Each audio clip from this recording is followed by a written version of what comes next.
Undefeated here at Fenway Park. Time now for a look at the Yankees starting lineup. It's brought to you by New England Chevy Dealers. Brett Gardner starts it, then Jacoby Ellsbury and Mark Teixeira. McCann is the DH, Castro at second base, Gregorius at short, Chase Headley the switch hitting third baseman, Gary Sanchez a rookie catcher, and Aaron Hicks is in right field and batting ninth against the Red Sox starter presented by New England Audi Dealers. Porcello has faced the Yankees twice this season, 1-1, a 193 earned run average. The Red Sox defense is brought to you by Southwest Airlines. They are sixth in the league with 59 errors in 110 games. Travis Shaw will be at third base. Brock Holt, the shortstop. Dustin Pedroia at second. Hanley Ramirez, the first baseman. Left to right, Andrew Benintendi, Jackie Bradley Jr. and Mookie Betts. And Sandy Leon doing the catching for Porcello. Well, here's a look at your umpires tonight. And they are brought to you by ToyotaCertified.com. The key man is Todd Tichenor. He is behind the plate. Knight, Randazzo, and Miller, who's the crew chief, around the bases. And where available, this telecast can be heard in Spanish by selecting the SAP button on your TV remote. SAP presented by ToyotaCertified.com. Search for your factory-backed Toyota Certified used vehicle right now. Buenas noches, amigos. And the weather is delightful as we come back home. 81 degrees, partly cloudy, still lots of sun. Lights on at Fenway. We're set to go. Let me ask you, how do you feel after the long trip and a very late arrival on Sunday? I'm really delighted to be back home. I can tell you that. So are the Red Sox. Yeah, back in the Eastern time zone where we belong. How about this young man? Benintendi in left field making his Fenway Park debut here today. What's going through his mind? He's got to be a little bit nervous, I would think. He's got a couple of games obviously under his belt, but he was out there early this afternoon taking fly balls off the wall, as we see all new left fielders do here at Fenway, and right now getting some guidance on where to play the first hitter of the ball game. And that will be Brett Gardner, the left fielder, 261 with 7 homers, always a threat to steal a base as well.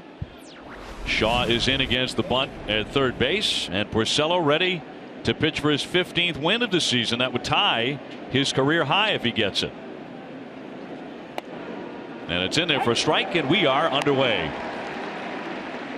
Jerry, great to see you again. Hey, well, it's good to be back. I feel like I've been away on some kind of vacation or something, but stayed up late watching a lot of the games. Late indeed. As the 0-1 comes to Gardner, Ellsbury on deck, and that misses the outside. Yankees just 3-6 against the Red Sox this season. They're 0-3 at Fenway. And for Girardi, it's a very different looking ball club, as we mentioned. Lots of trades. They've been stockpiling prospects. Here's the 0-1. 1-1 pitch, and that'll be just a little high. So there are your standings. The Red Sox 2.5 behind Baltimore and Toronto. Baltimore's at Oakland tonight. Tampa Bay has jumped out in front of the Blue Jays 1-0 in the first inning. That clangs away. The Red Sox also tied with the Detroit Tigers for that wild card spot. That's something you have to start paying attention to also as we check the standings daily. That's right. It's that time of the year here in August. Keeping an eye on the wild card. Popped up but fouled back out of play on Gardner. That Gardner right there sitting on the fastball on the 3-1 count, had a big swing but fouls it off. So doing the job as a leadoff hitter, making Porcello throw a lot of pitches. Last time out, Rick pitched 8 solid innings at Seattle. He was credited with a complete game. Red Sox lost it 3-1. He allowed just 4 hits, but 3 of them were solo home runs. Being very pesky there as he spoiled that fastball. 3 balls, 2 strikes. That's a very good pitch by Porcello. That two-seamer going away from Brett Gardner, but he does a good job to follow it off and see another pitch. Here's a location, excellent location. If you take it, it's going to be strike 3. You've got to swing at it, but there's not much you can do with it except foul it off. And a payoff pitch to the leadoff man, and a base hit into right field. So the work for Gardner pays off there with a solid single in front of Jacoby Ellsbury. It was great numbers against Porcello. Yeah, that was a changeup, it looked like, by Porcello, something off speed. And you can see the top spin ground ball quickly go between the 3-4 hole and speed at first base. 13 steals for Gardner on the season. He's only been thrown out twice. Jacoby Ellsbury next, 274, 4 home runs. And 12 for 28 lifetime against Porcello with 4 home runs. Mark Teixeira on deck. One of the Yankees who has announced his retirement is coming up. And that'll miss for ball 1.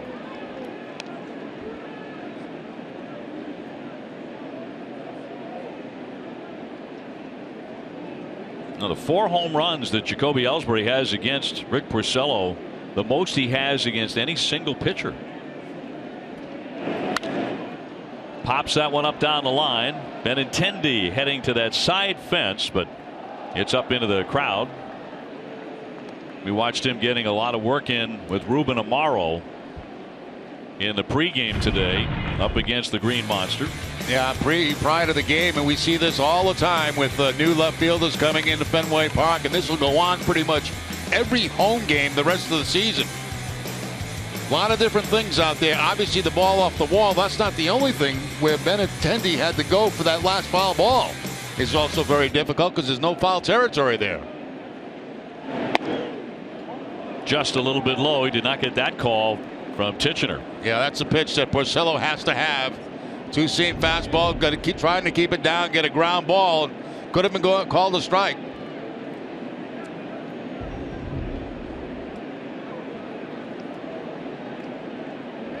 Ellsbury's been swinging a hot bat coming into Fenway.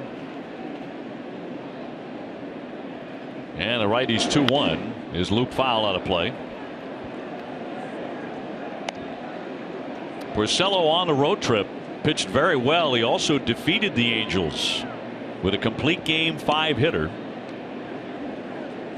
So he was one who threw the ball exceptionally well on the West Coast. Red Sox generally pitched well. Just did not swing the bats. See if Gardner takes off here on the 2-2 count. Good pitch to run on. In there, he got him with the runner holding. He struck him out looking. Been a very tough hitter for Rick, but he strikes him out. Yeah, it's kind of a specialty pitch for Porcello against lefties. That 2-seam fastball, left-handed, jumps back. It comes back to the inside part of the plate, and Ellsbury can't believe it, but that's a good pitch. One away. Teixeira will bat lefty. Batting average of just 200. As we mentioned, he has announced at the end of the season he's hanging him up. He's retiring. That's what the Red Sox and a lot of pitchers try to do to Teixeira. He's got that big uppercut swing, and they like to throw those high fastballs to him. He is just 4 for 26 against Rick Porcello. And certainly a double play candidate. And the 0-1. Now he has him in the hole with McCann on deck. And we highlighted Travis Shaw in the shift as we look at McCann on deck. And the reason he's in that position, they want to keep the second baseman shortstop combination there for the double play. So they put Shaw between Pedroia and Hanley Ramirez.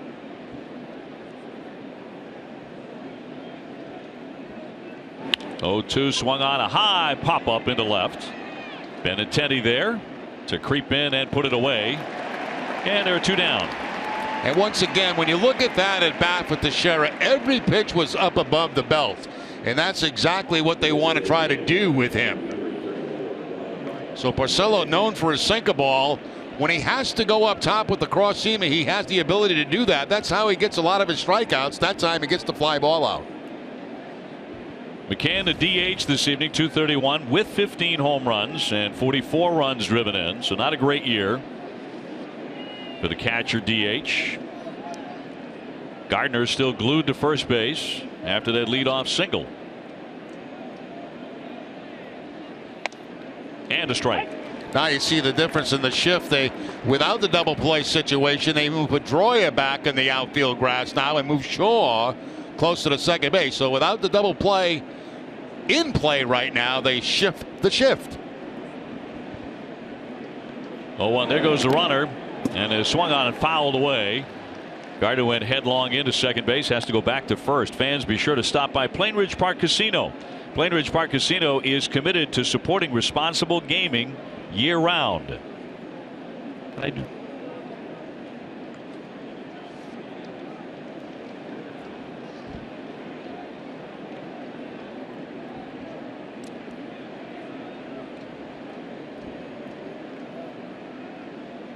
So 0-2 on McCann.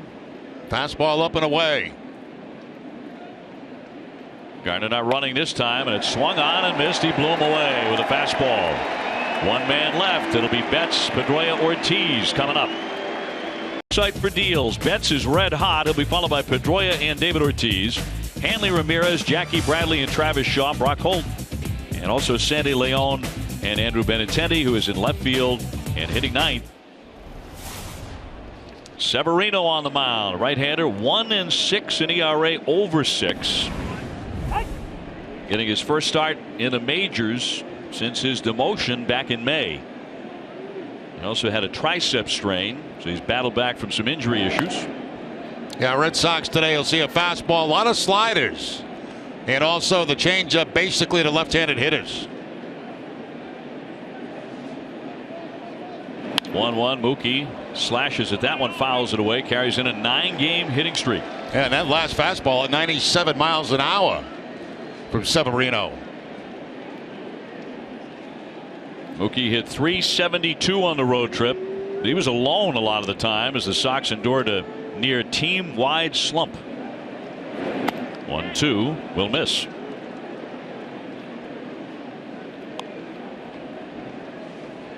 Betts hit 3 home runs on the trip. He drove in 9 in 11 games. And a 2-2. Popped him up into right, short, and Hicks will romp in. And a one-handed catch. The Yankees defense is brought to you by DraftKings. They are 11th in the league with 65 errors in 111 games. Chase Headley will be at third base. D.D. Gregorius to shortstop. Stalin Castro at second. And Mark Teixeira, the first baseman. Left to right, Brett Gardner, Jacoby Ellsbury, Aaron Hicks, and Gary Sanchez doing the catching for Severino. Here's Dustin Pedroia, .295 with a dozen homers and 46 RBIs. Puts a charge into that one deep into right field. Racing back for it, Hicks on the track. He lunges and he makes the play. Ellsbury leaping past him right there at the bullpen fence. That ball left the bat. It looked like it had a chance for Pedroia deep to the Red Sox bullpen, but both Hicks and Ellsbury chasing it down. You can see Hicks right there. Look at Ellsbury. He knows he has to make the play, and he does, just in front of the Red Sox bullpen. Now number 2. Now David Ortiz for the first time. .309, 25 homers, 87 runs batted in. Red Sox tonight canceled the David Ortiz bobblehead giveaway. Red Sox said the bobbleheads were unacceptable to the club, not appropriate for distribution, and quote, we will be issuing new Ortiz bobbleheads to all ticketed fans at a later date. Information on how fans can get theirs will be posted on RedSox.com shortly after tonight's game. Red Sox say we sincerely apologize for the inconvenience.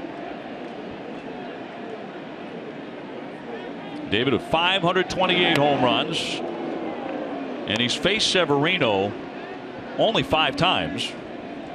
3 hits, 3 home runs.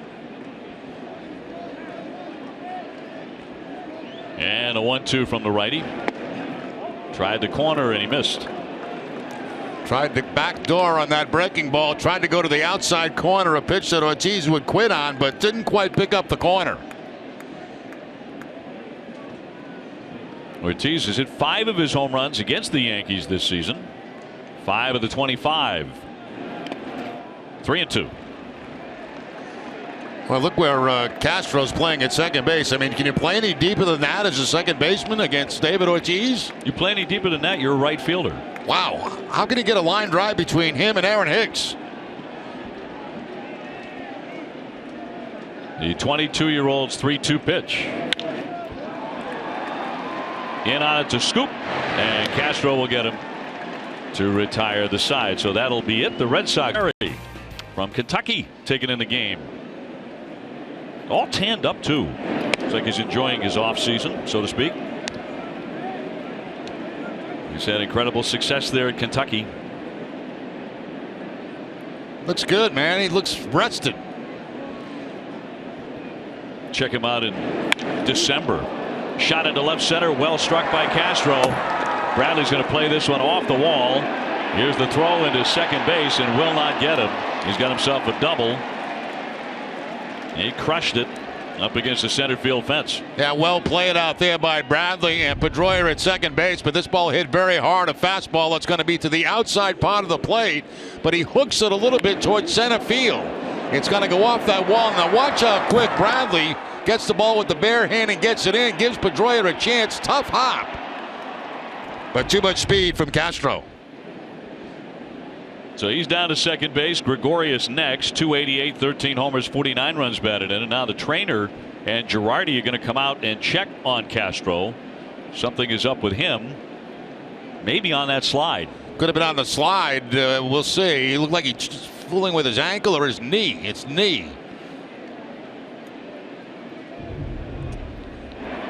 Rounding first base, nothing there. But when he slides in,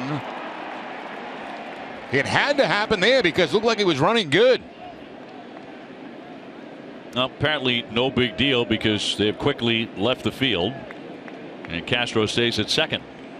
That's the knee that he was dragging, the right knee. But everything seems to be okay. We're ready to go. No score in the second inning. Gregorius lifetime 2 for 11 against Porcello. Right there to Shaw. He'll freeze the runner and get the out. Not a good at bat at all by Gregorius right there. I mean, his job in that situation is to pull the ball, at least get the ball to the right side and try to advance that man to third base with less than 2 outs. He picks on a bad pitch to try to do that with a fastball that's going away from him, and it goes right to Shaw. Now he's going to check the runner, make sure he's not heading toward third, then make the throw to first base and get back to third to cover in case. Here's Chase Headley, 251 with 10 home runs. This is something I don't get to do every day. I want to wish a very, very happy birthday to a great Red Sox fan, Grace Burke, who is 95 years old today. Watches the Red Sox every night. Loves Jerry Remy. Visiting friends of our great friend Paul Sullivan in Plymouth. And happy birthday to you, Grace. We love you. Happy birthday, Grace. 1 ball and 1 strike on Headley. I just spent some time with the amazing Vin Scully in Los Angeles. 88 years old. Incredible. High fly left center field. Bradley again heading on back toward the track near the wall. He's going to have to play it off the monster. That's going to bring in a run. In to score Castro. Headley will stop there at second base, and the Yankees are on the board first tonight, 1-0. It looked like Jackie had a beat on that initially and might have a catch there, but had to play it off the wall. I agree 100%. It looked like the way he was going after that, he had a chance to make a play on it, maybe a jumping catch against the wall. But right at the last moment, you're going to see him back off. Right there, it looks like he's going to play. Looks like he's getting ready to jump. But then the ball gets by him, and all the way into second base will go Headley, and the Yankees pick up a 1-0 lead. That ball might have fooled Jackie a little bit out there going against the wall, because it did appear with maybe one more step he did have a chance to jump for it. Here's Sanchez, the rookie catcher, in there for a strike. He's 5 for 19 since they recalled him. 23 years old, from the Dominican Republic. In Wednesday's game against the Mets, he collected his first major league hit, a single. You're going to see some new faces with these Yankees. And you are going to see A-Rod play in this series. Whether that will be tomorrow and Thursday or just Thursday, that's a bit in question right now. Apparently, Rodriguez is upset he's not playing tonight. And he's made that known. He wanted to play in every game in this series. I'm sure the fans here at Fenway, friendly Fenway as they like to call it, are probably sorry he's not playing tonight. It's actually going to be our poll question a little bit later. Yeah, he's going to hear it. About to retire, so to speak, although I don't think he's using that word. The 1-1 to the third baseman, Shaw. He hoovers that up. Runner holding at second, and there are 2 down. Let's get to that. The Dunkin' Donuts poll question. And here it is tonight. Are you glad A-Rod will be making at least one more start at Fenway? Text 1 for yes, text 2 for no. Text your answer to 536 536. Message and data rates may apply. 1 message per vote. I was watching the news last night, and they were talking about the price of tickets going up at Yankee Stadium for the last game for Rodriguez on Friday. I guess it's going to be a jam-packed house at Yankee Stadium for very high prices. High pop to center. Much easier play for Jackie Bradley here. And there to make the grab. But the Yankees score first on a pair of doubles. They lead it 1-0. Red Sox in game number 111. The Red Sox would lose to Kansas City 5-1. Bruce Hurst took the complete game loss for Boston. Here it's 1-0. The Yankees in the lead. Hanley Ramirez leading off the second inning. Jerry Remy, Dave O'Brien with him. Hanley 274 with 14 home runs. And like many of his teammates, had a quiet trip out west. 6 for 28. Tried to hold up, but a swing and a miss there. He's quickly behind. Hey, Hanley did not pick up that slider at all out of the hand of Severino. Was completely fooled just when the ball left his hand. Jackie Bradley on deck. Travis Shaw after him. And as the Red Sox look for their first base runner against Severino. Hot shot to short. Gregorius will glove that and set him down. Time now to see who's been driving the ball, presented by Toyo Tires. Jackie Bradley this season against the Yankees. He's getting them at a good time for him. 414 with 2 triples, 3 doubles. Toyo Tires, the official tire of the Boston Red Sox. And we say that because Jackie also slumped pretty drastically on the trip. His average dropping from 302 to 286. And the first one zipped in there for a strike. Well, that was the frustrating thing about the road trip. A lot of winnable games out there for the Red Sox on that trip. 0-1 pitch. Past that left foot. He went 6 for 40 on the trip. So 150 average with 1 RBI. So getting the Yankees a good thing for him because he's hit them so effectively. That was a changeup that time from Severino, and the changeup was at 90 miles an hour. And basically, as I said, he'll use that just against left-handed hitters. Back to the fastball away. 2-1 in there at 97. Stephen Wright beat Severino in New York on the 8th of May 5-1. He struck out 9 in that game, but he took the loss against Stephen. 3-2. Yeah, the last outing, the last 4 outings, as a matter of fact, have been out of the bullpen for Severino. His last coming against the Mets. In that game, went 4 1/3 innings. So I think Girardi would hope to get 6 out of him in this ball game tonight. The payout pitch to Jackie, hammered down the line, but he sliced it into the corner, and it's going to be a fair ball. Up with it, Gardner. It's going to be a single as the throw is hustled back in, and Jackie Bradley is aboard. It looked like that ball might have hit the yellow line out there that runs up the left field wall. And Bradley thought it's going to go foul, but then he decides he's got to run because it may stay fair. But watch the kick it gets. Yeah, right off that yellow line, and it comes right back to Gardner. So even if Bradley had been running from the get-go, I don't think he would have had himself a double. I don't think so either. He was also shocked that it was a fair ball. Yeah. Boy, you don't see that hit very often, that foul pole on the left field wall. Travis Shaw now 264 with 14 homers, 58 runs batted in. 2 home runs on the year against the New York Yankees.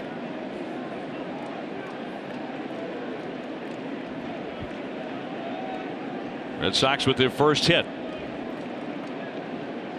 And Severino with a 1-0.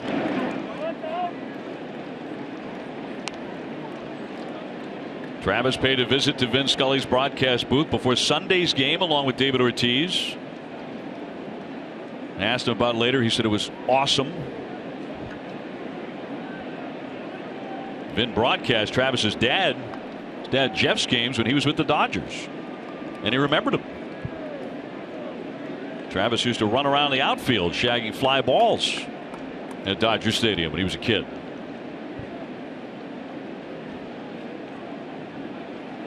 Two-0 pitch, got a piece of it. Good pitch to hit right there. Fastball right down the middle to Travis Shaw and fouls it straight back. They wanted that ball away. You can see where Sanchez is set up. It stays out over the plate, but unfortunately for Travis Shaw, not able to take advantage of that mistake. Bradley at first, one down, 1-0 Yankees. Popped it up down the line. Headley giving chase, coming on Gardner, and Gardner's there to make the play in fair territory. And Bradley back to first base, 2 away. Gardner had a long way to go to make that play. That ball was up there a long time, which gave him an opportunity to sprint to make the catch from left field. He's playing very deep.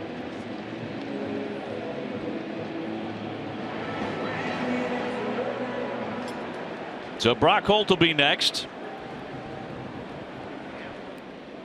Brock's is short tonight. Xander Bogaerts being given an additional day off. Yesterday, the scheduled day off.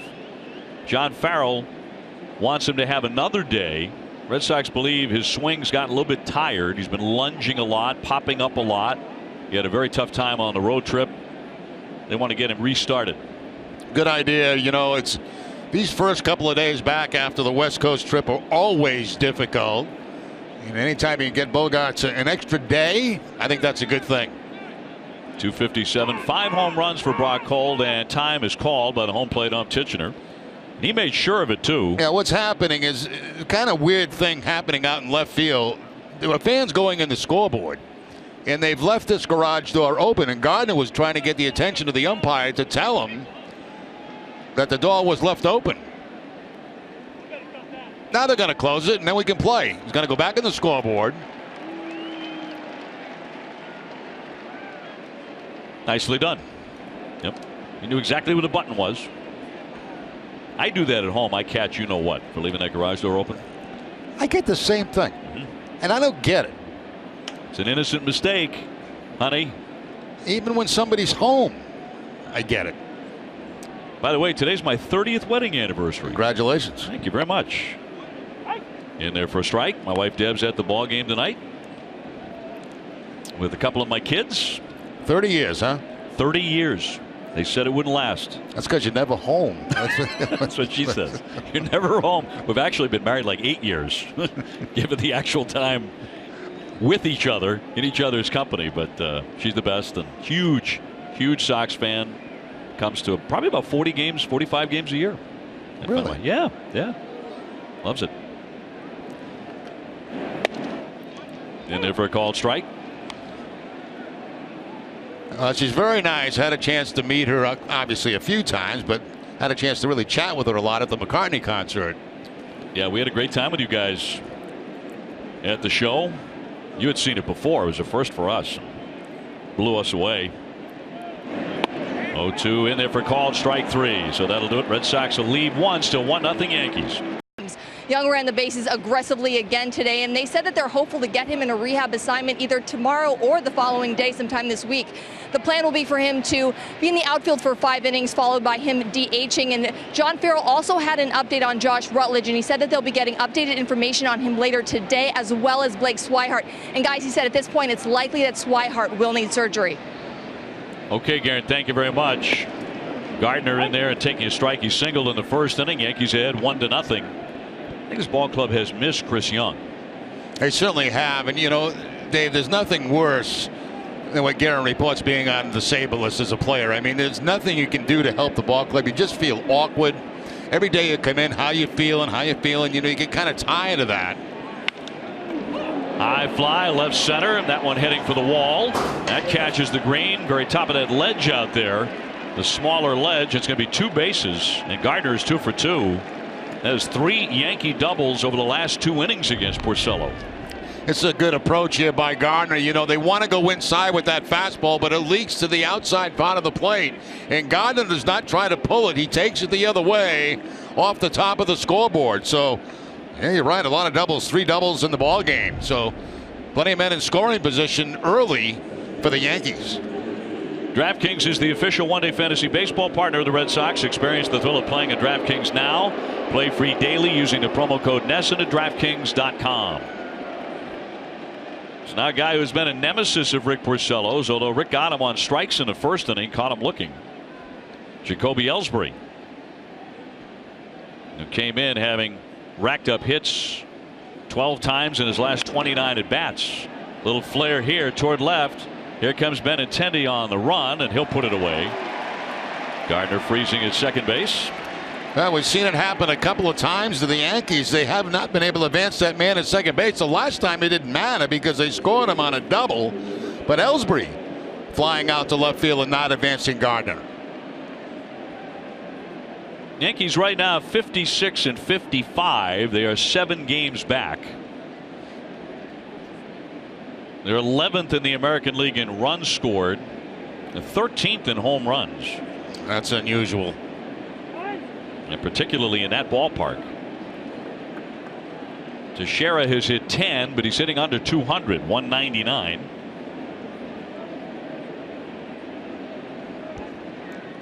And now Leon wants to come out for a visit. Hey, during tonight's pregame ceremonies, the Red Sox presented a check to the Jimmy Fund, which acknowledged the total contributions the Red Sox have made to the Jimmy Fund since 1953. It's over $125 million. That's nice. Down and in for a ball. Sam Kennedy, Tom Werner, Sean McGrail. They were on the field for the pregame and that check presentation. $125 million since 1953. Amazing.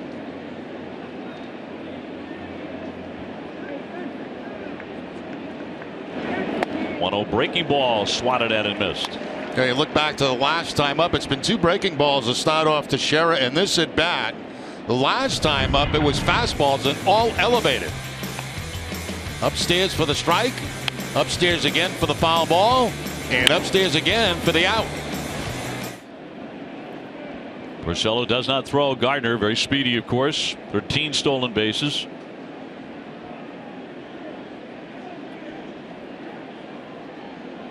The 1-1. Broken bat pop up. Off third base foul. There's Shaw for the catch. And Teixeira is 0 for 2. The Red Sox end of summer family pack is back again with a special ticket offer. You get free parking, a free duck tour ride to and from the park, free hot dog and a soda with each ticket, courtesy of Aramark. For tickets and more information, visit redsox.com/familypack. This Pedroia fan is going to spin till he drops. On cue. McCann struck out his first time up. We're going to have the very, very funny Lenny Clark with us in just a few moments. Talk about this rivalry and a lot of other stuff around the Red Sox.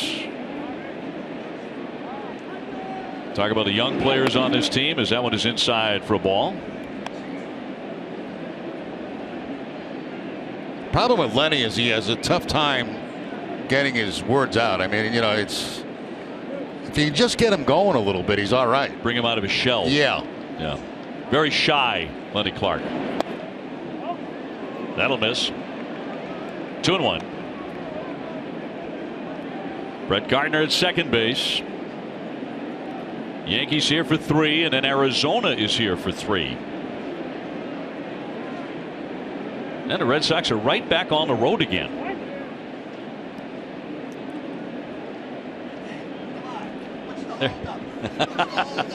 What's the whole? You gotta wait. You gotta wait. He looks great, by the way. That one fouled back.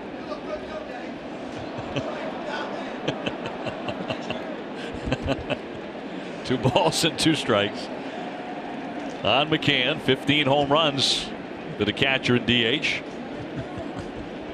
We may want to lock that thing. Yeah, he wants out bad. Come on, strike this guy out. I've got a lot of things to do. I got to get a Duncan. Here's the 2-2. Oh, I got it. Look out, Dave. Popped up but off into the crowd. A little out of Lenny's range. So he snuck in the promo there for Duncan as well. That's a pro right there. Yeah.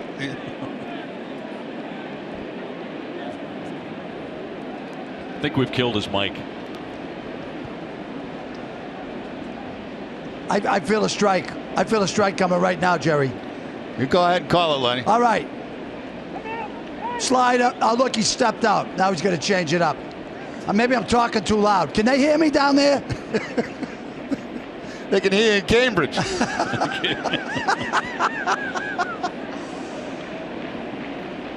Swing batter. Looping line drive. That's going to settle down for a base hit. And that'll bring Gardner in as he scores. McCann delivers his 45th RBI. That'll make it 2-0 Yankees. And McCann gets himself a curveball right there and serves it into right field for the base hit. So these doubles hurting Porcello. They're scoring. Here's the breaking ball, kind of just floats up the home plate that time. A lot of spin on it, but didn't get quite the action he wanted on it. Mookie Betts over to field it, but another run in for the Yankees. So a 2-out base hit there by McCann. His 45th RBI of the season. 5 Yankee hits so far tonight. Here's Castro. He doubled and scored in the second inning. And the former Cub takes a breaking ball in for a strike. He now has a 6-game hitting streak. A solid, if unspectacular, season. And of course now a second baseman for the Yankees. A soft breaking ball too high. Threw the first curveball directly at Castro, had him jumping back, got it over for a strike. That one just floated high in the zone, out of the zone.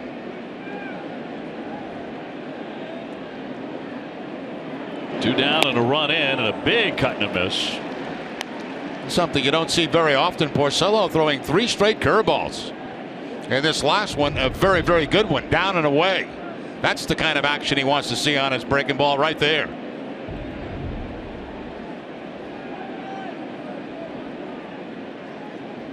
The 1-2. And a high fly into right center field, but Jackie Bradley will cover that ground, heading on back to make the one-handed catch. 2 hits and a run, though. Lenny's next, 2-0 Yankees. Third inning, delighted to have Lenny Clark in with us in the booth for however long it takes for the Red Sox to rally, right? It's going to be a big inning. We're going to get a lot of runs. And we're going to put that kid Castro back to... You know, that's Fidel's nephew, that kid Castro. A lot of people didn't pick up on that. Oh, I watch. I read all the stuff. Leone here, and Sandy will take one in for a called strike. Well, it's Red Sox and the Yankees, and you grew up on this stuff. You better believe it. As much as I love the Red Sox, I hate the Yankees.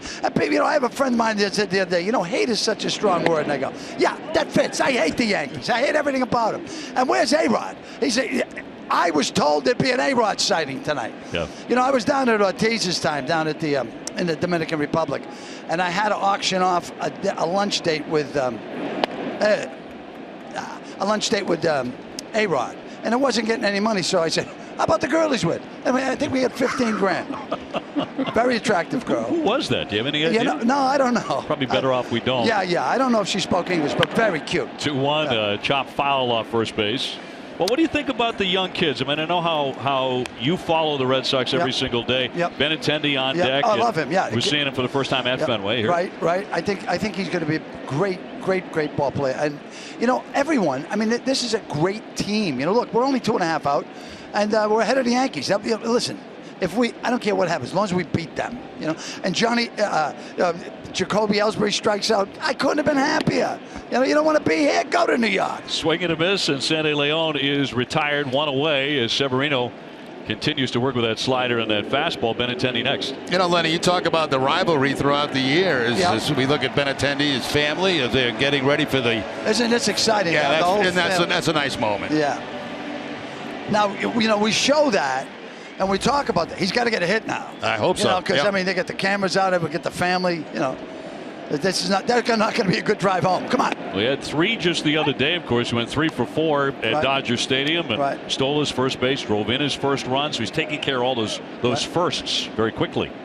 He's not waiting around. The 0-1 is high and tight. Nice.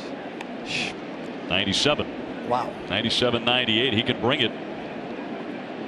On deck, Mookie Betts. Red Sox down by 2 early here in the 3rd inning. And the 1-1 is up top of ball. That's a good eye. Who's your favorite among the younger guys? You know, Jackie Bradley, Mookie Betts, Andrew Bogarts. Jackie Bradley. Jackie Bradley. And I'll tell you why. I mean, they're all great kids, but a real gentleman. I met him at the Ortiz Gala a couple of weeks ago. What a gentleman, you know. And it's so nice when you meet these kids that, you know, they go, that's it. There you go. Line shot, base hit to left. He's on again. There you go. His 6th major league hit. He's 6 for 14.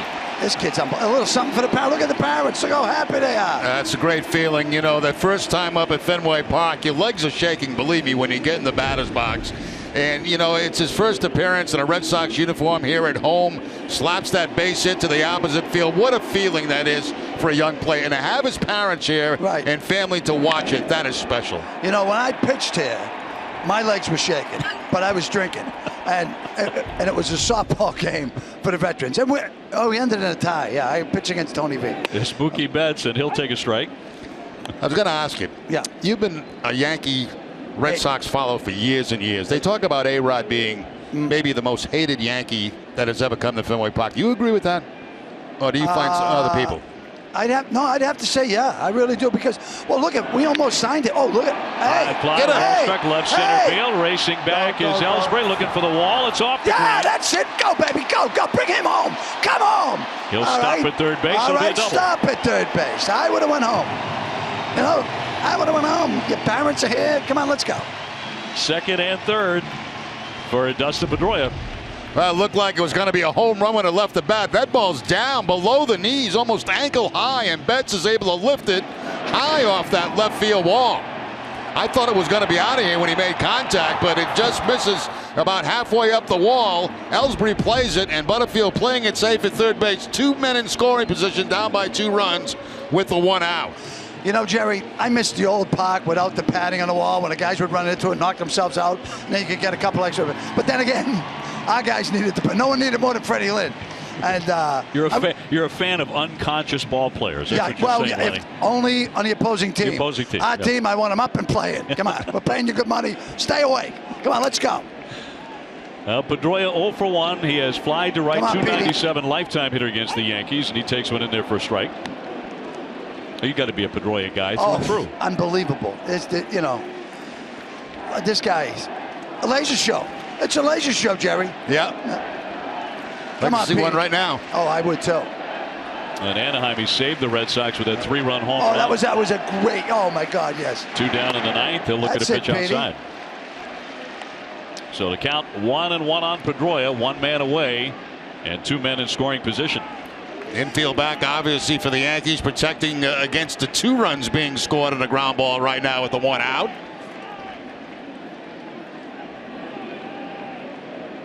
And Severino from the belt. Right through there for a called strike. That's pretty nasty right there. Slider on the outside part of the plate. Not one that you want to swing at as a hitter unless you got 2 strikes. All right, Petey, come on. Yankees in front 2-0. Big Poppy on deck. We're going to change that right now. We're going to change it right now. Come on, Petey. Ooh. Just got a piece of it. I remember the 30 for 30 you did with Bill Simmons. Everybody still talks about that as the favorite one of those shows that they did. You know, on the breaking of the curse and beating the Yankees. Yeah. That was an incredible show. Well, you know, really well done. I love Bill Simmons. He's a great guy, and you know what? I just talk about how I feel and how the town felt when we did that. I mean, because I was here in '67. You know, I thought we were going all the way, and you know, I've been waiting all my life. 1-2, a little dribbler foul. Now we've had three in 10 years. I mean, it's pretty damn good. You know. Do you feel spoiled? Not at all. I would like to win 28 just to piss off the Yankees. I got to be honest. Damn Yankees. And I didn't use God. That's good. I love this team. I look at this ballpark. Look at it. What a night. I mean, this is what it was like growing up as a kid. In 1967, I snuck into 44 games. Yeah, I had no money, but I loved the game. That's a new record. Oh, yeah. They had my picture all around the park at the end of the season. Stop this kid. 44. That's 44 impressive. games, yeah. The 1-2 to Pedroia. Yeah, all right, Petey. Oh. He spoiled that one. Still 1 ball, 2 strikes. He's wearing him down. He's wearing him down. Hey, he's throwing some pretty nasty pitches right here that Pedroia's been able to foul off. Pedroia just waiting for a mistake from Severino. You know, it's hard to make a mistake when they're going 93 miles an hour. Right? Well, yeah. you can make one. I'd like to see him hang one of those sliders right now. I'd like to see him hang one over that monster. Are you kidding me? If he does that, it would put the Red Sox in the lead. Here in the early going, the 1-2 again. Rolled toward third base, but foul, and a long at bat for Petey. Yes. Another tough pitch fouled off right there. Breaking ball to the outside part of the plate. Able to foul it off down the third base line. Watch the location of that pitch. That's a tough pitch right there. So Pedroia putting on a good battle right now. Yeah. And giving me more stage time, which is great. That's always good, because we're living on a wire. Hey, we hope you're in here for 45 minutes. You know what? We were one night.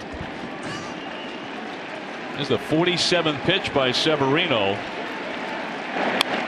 Whoa. Again, being very pesky here, and that was on a big heater at 98. Wow. After a couple of breaking balls away, he tries that inside fastball on him, and Pedroia able to foul that off. You see Sanchez moving inside. That's exactly where he gets that pitch. 8 pitch at bat so far for Pedroia. 9's his lucky number, you know. 9 is his lucky number. Yeah. We'll see.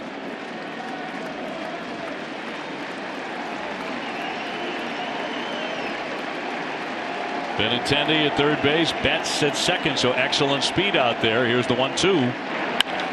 Line to right field. That's it, Petey. Down for him. Bring him home. Come on home. Benintendi in, Betts is in, Pedroia to second base, and this game is tied. Oh, what number pitch was that, Jerry?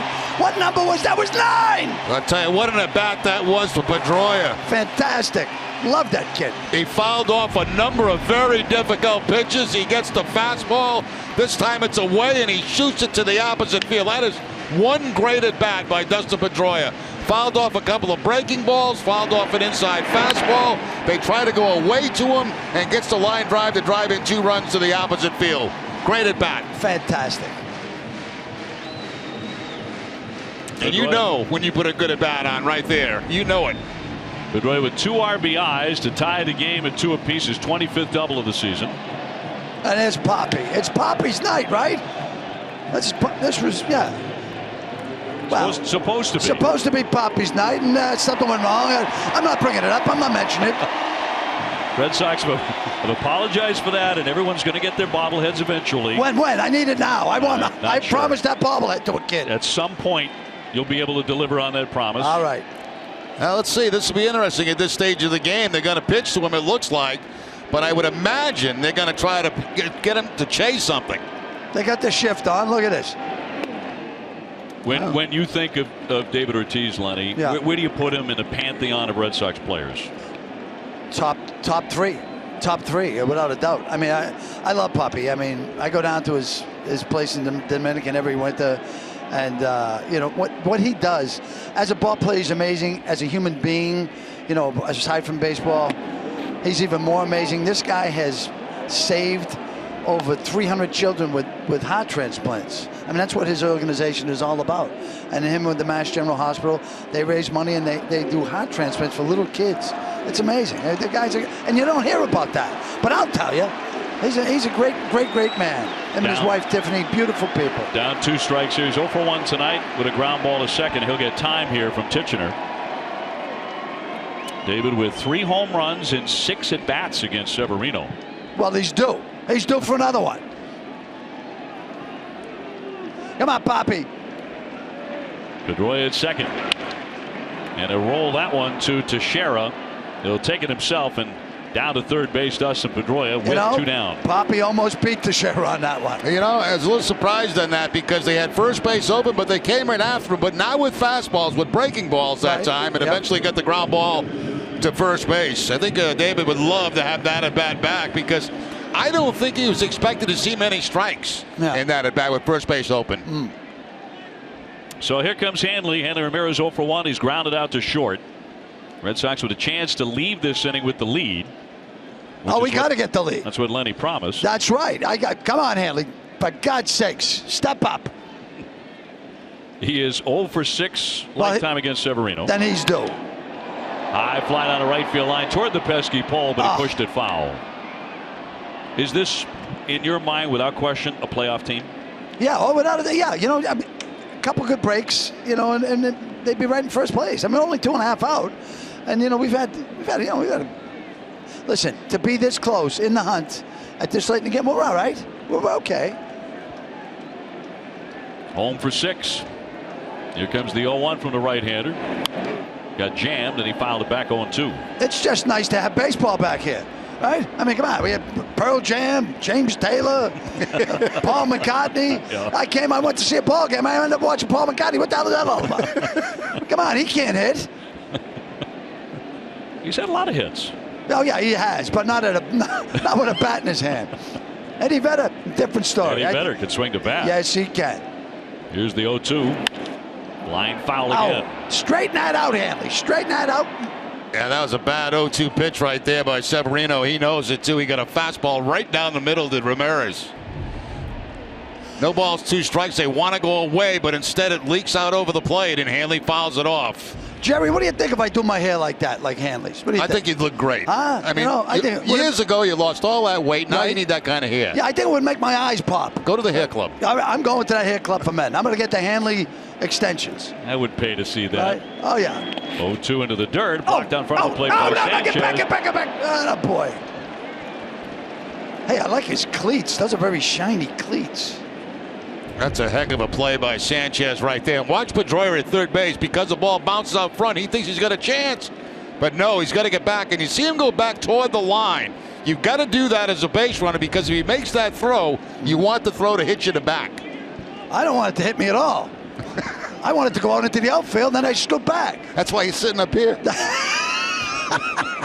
You're right, Jerry. You only get to make one mistake at a big show. The 1-2.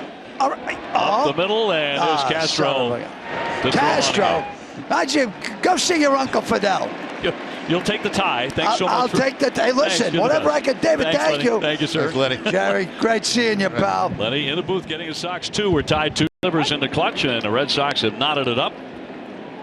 And we're catching our breath because Lenny has departed, at least for the moment. The big thing is we're still on the air. Are we? Lined up the middle and caught on the lunge by Brock Holt, who's in there at short tonight. And Gregorius is a quick out, 1 away in the 4th. That was like a change-up line drive out to Brock Holt at shortstop. That ball not hit very hard at all. And when you see a line drive on contact, you think it's going to be a hard hit ball. That was kind of a soft line drive, but Holt's still able to make the catch on it. So 1 away for Chase Headley. He doubled in a run in the 2nd inning. Porcello in need of a fast inning. He really hasn't had one yet. Last inning, a double, a single. The inning before, 2 doubles. But the Red Sox have battled back the 0-1. And he missed with that.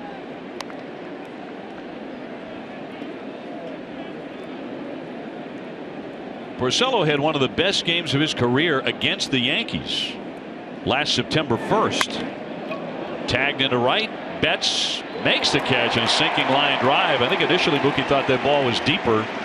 He made the adjustment though, and they're 2 down. And it was against these Yankees. He struck out a career high 13 over 8 innings last September. That tied Pedro Martinez for the Red Sox record for strikeouts against the Yankees at Fenway Park.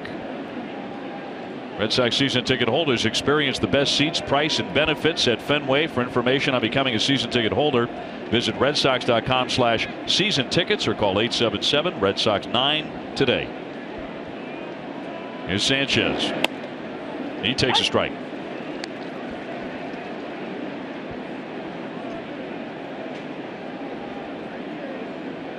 He's 0 for 1 with a ground ball to third. Off speed and in there for a strike. See what Leone did right there? He kind of brushed the dirt in toward Sanchez to think they were coming inside. Instead, it was a breaking ball that he called for. Watch him brush the dirt. We're coming inside. Oh, no, we're not. Going away with a breaking ball. The 0-2 did not get that call. Wow.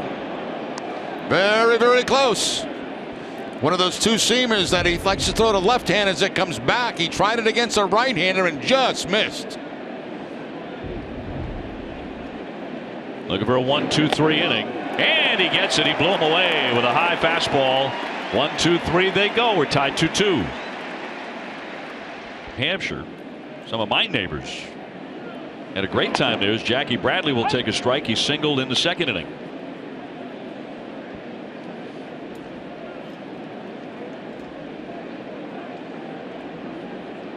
And Severino with the 0-1. 0-2, Shaw on deck, and then Brock Holt. That's the changeup again, and that changeup was 91 miles an hour. This is a live arm the Yankees have, a guy they can build a staff around if he stays healthy. To center field, a routine play for Jacoby Ellsbury. Hey, catch a condensed 2-hour version of every Sox game each night at midnight on Sox in 2. Sox in 2 brought to you by Jeep. Start your adventure in a Jeep brand vehicle today. You ever go back and watch the Sox in 2? No, I hate to listen to myself. Do you really? Yeah, I do. If you notice, I don't even watch the opens. I do them, but I don't watch them. You don't, and people should probably. That's kind of a neat behind-the-scenes thing that, you know, if you ever come to the booth and visit, and we're in the midst of the open, Jerry will never watch it back. Never watch it back. Nope. It's already done. 1-0 to the second baseman Castro. He's up and over. So I have to watch everything because you refuse to. I'll watch everything.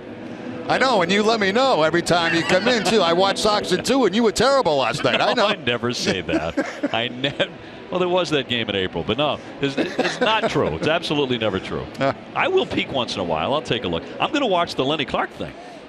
Yeah, for sure. That's worth watching again. Yes. Yeah. Make sure that the FCC won't be looking into anything. Brock Holt struck out his first time up. We're tied up 2-2 in the fourth. Brock making his second start at shortstop this season.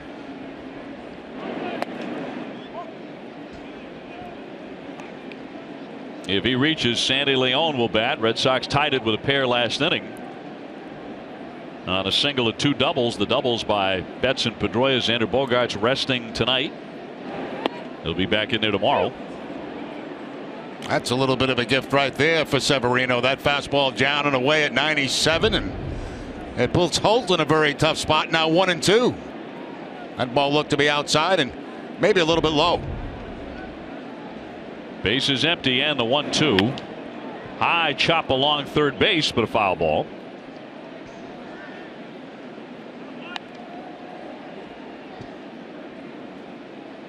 Now the Red Sox offense waking up a little bit. That didn't happen very often on the trip. Red Sox failed to take advantage of generally good pitching. 5 or 6 regulars went into a slump out west. Trying to shake it up back home at Fenway. And now time is called for.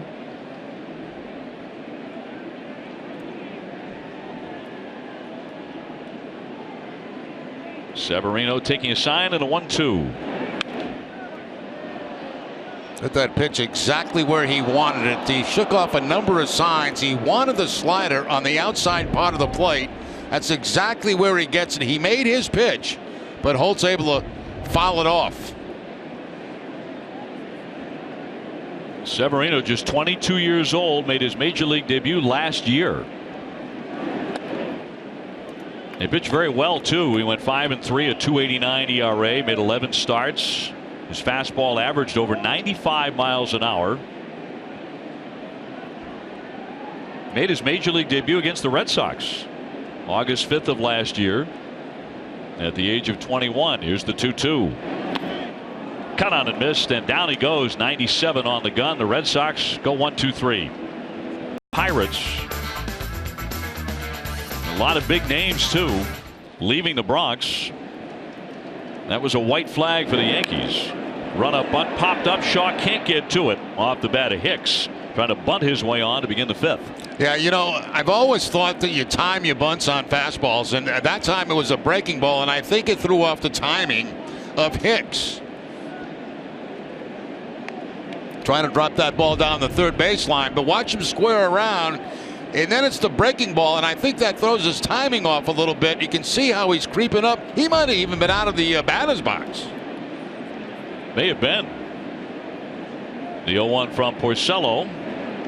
Did you feel like even if you were looking fastball and you got a breaking ball, you could still get it down? Yeah, if you were going toward third base with it, you know, if you were being very patient. If I was drag bunting down to the right side, it was always on a fastball. That's what I timed it on. But the way he jumped at that, you know, my guess is he was looking for a fastball that time and got the breaking ball and it threw his timing off. Gardner on deck, then Ellsbury here in the 5th inning in a 2-2 game. Slash foul by Hicks. I don't know if we have a shot at it, but on that bunt attempt, it looked like he might have jumped out of the batter's box. If he did and fouled it off, he's out. Because if a fair or foul ball, when you're out of the batter's box with one complete foot, you're out. And a 2-2 to the former Minnesota Twin, and that'll miss inside. Not by much. Let's go back to that bunt attempt. Watch his front foot. Does he come out of the box? Looks like he did, didn't it? Did there. And if that's the case, you should be out. 3-2 hammered and a fair ball. And Ramirez with the play behind the bag for the fast out. One gone in the 5th. Tonight's suits are designed by Joseph Aboud, custom made in the USA of fine Italian fabrics, available at Men's Warehouse. I guess I should clarify that a little bit by saying your whole foot has to be out of the batter's box. Maybe part of it was still in, but it looked like the toe was out, that's for sure. But regardless, he's out on a changeup to first base. Another look at it. Watch the front leg. The toe was certainly out of the box, but is the rest of the foot in? Tough to tell. Gardner is 2 for 2. He can drop down a bunt as well. He has singled and doubled and scored a run. He's one Yankee who should be around for the rebuilding process, which is underway now. Before last season, he signed a 4-year contract extension. And the 0-1. Tied him up, a swing and a miss. A cut fastball that time from Porcello. Quickly jump ahead 0-2. Gardner's been a tough at bat for Porcello tonight.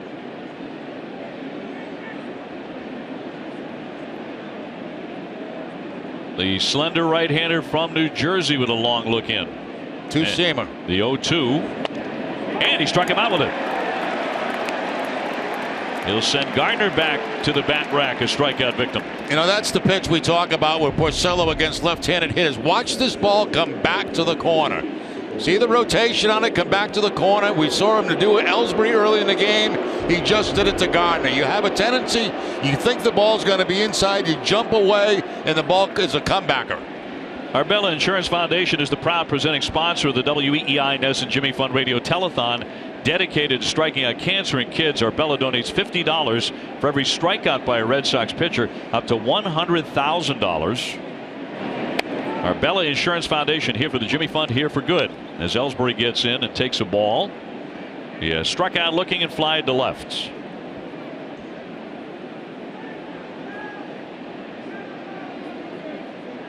Two down, bases empty. That's one of the better changeups we've seen from Porcello tonight. Yeah, very good changeup down out of the strike zone and chased by Ellsbury.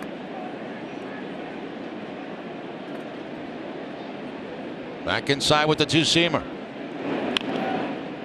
1-2. A win tonight for Rick Porcello would be his 100th career victory. He's 99-81. He has been outstanding for the Red Sox with a 14-3 record, a 3.46 ERA.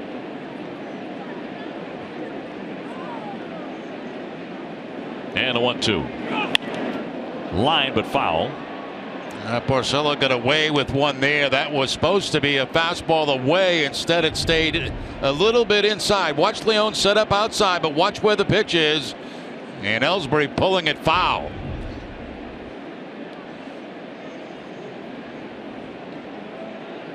Looks like he's going back inside this time with the fastball.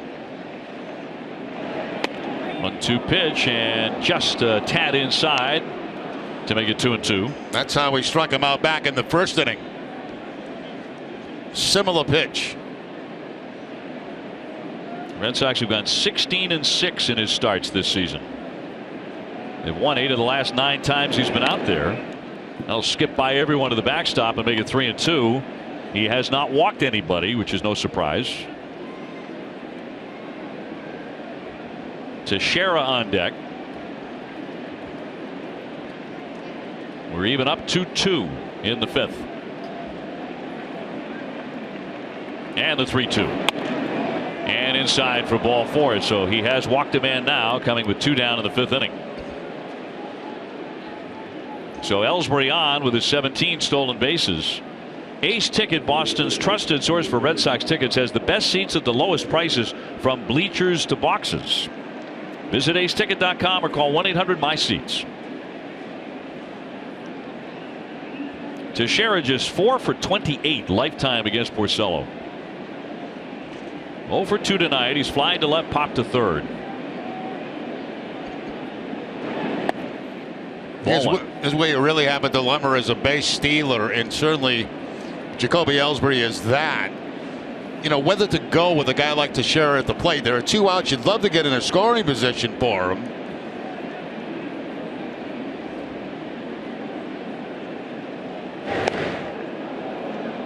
The percentage is not good this year for Ellsbury, though. 17 steals, but he's been caught 8 times. Is 68% for an elite base stealer, guy who has been. Not good. He runs and a ground ball. That's Shaw to dig it and get him. So 1 man left. He pitches around the ball. 47% don't care. I thought there might be a resounding no on that one. Sandy Leone 0 for 1 with a strikeout. Then it's Benintendi and Betts. Red Sox 2 and the Yankees 2. Sandy had 4 RBIs Friday at Dodger Stadium and tied his career high. He also did it against the Yankees on July 16th in the Bronx. And Severino's 1-1, jackknifes him.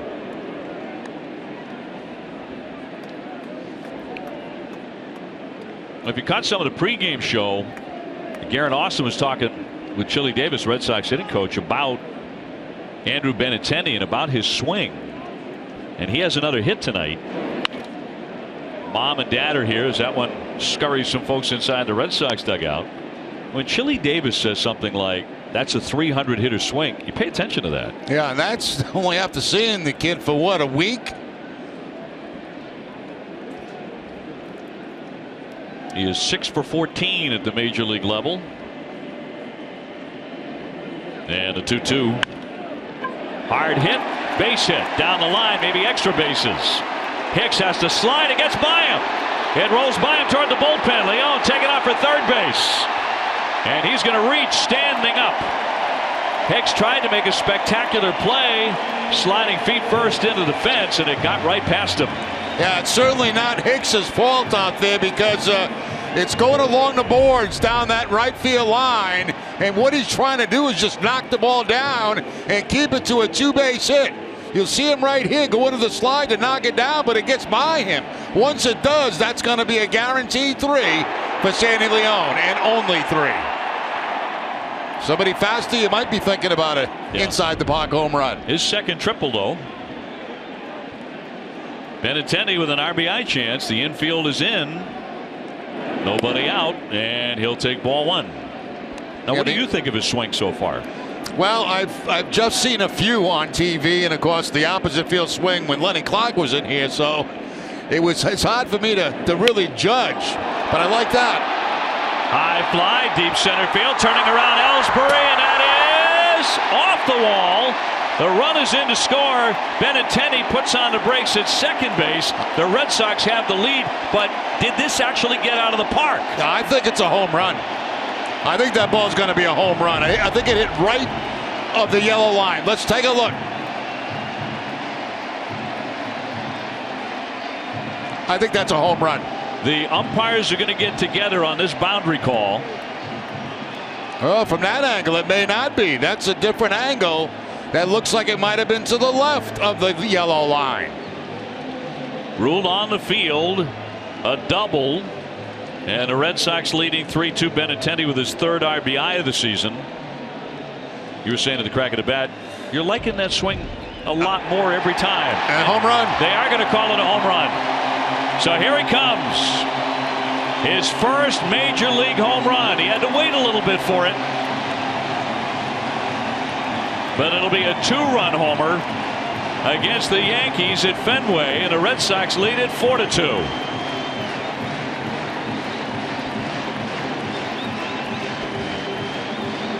Well, he's looking like the real deal. It's real early. I realize that, but some power here for the first time. Looks like they're going to take a look at it. Joe Girardi came out of the dugout, and it looks like the umpires are going to take a look at this. This is very difficult to call. To me, on both angles we had, it looked like it hit the yellow line. And if it does, it's a home run. So let's see what they come up with in New York. I'll tell you what I like, Dave. Home run or no home run. The fact that he got that ball in the air with the man at third base, the run was definitely going to score. I love that about the swing, and that's even better. One way or the other. Was it on the line? That looks like it's on the line to me. Yeah, it depends on what angle you look at. We'll take a good look at, blow it up a little bit. Home run. So initially on the field, ruled a double, no home run, then overturned and ruled a home run. Now they're looking at it on the challenge.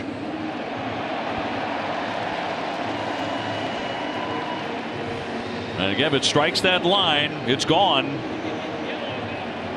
And if that's what they come up with in New York, the Red Sox lead at 4-2 instead of 3-2. I think this call is going to stand as a home run. I'll tell you what, this fly ball really took off. It had a second life. It once it got did. airborne. You know, I'm thinking sacrifice fly when he made contact, and I was happy about that. He got the bonus. And then Ellsbury went back there and started to turn to play it off the wall. This might be the longest wait for a first major league home run in the history of Major League Baseball. Welcome to Fenway Park, Andrew. Now that clearly looks like it hit that yellow line. It did. Do they see it that way? I think they were having trouble with communication at the beginning, and now they're finally getting to speak with New York and listen to New York. Andrew Benintendi, the rookie, we have heard so much about, read so much about, starting to live up to it. All of that hype and all of those numbers.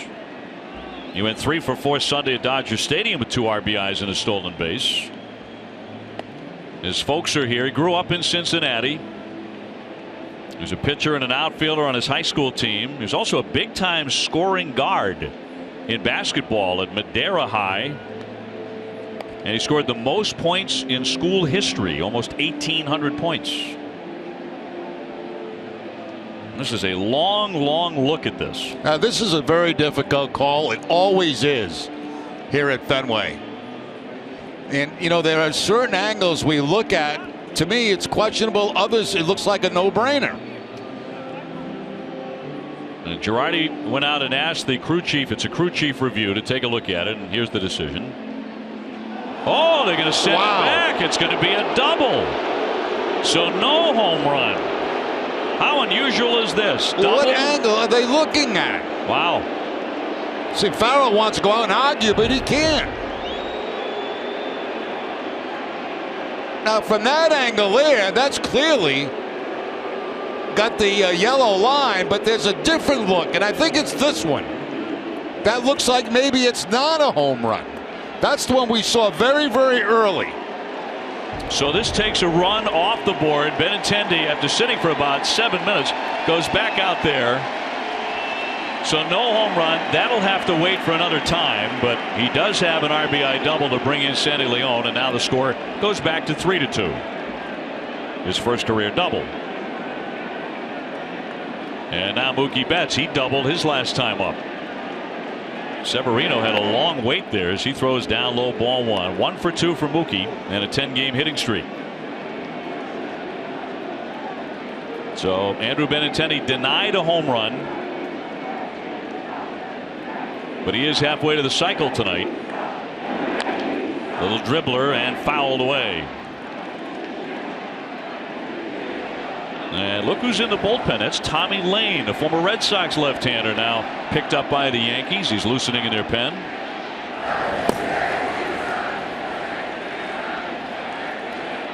The men in New York said no to Benintendi. Red Sox don't get a lot of help from New York. Well, that's a good point, Dave. You know, the first angle that we had, the one that looks out toward the right of the yellow line, looked like it may have been to the left of the line. But every other angle we had looked like it hit the yellow line.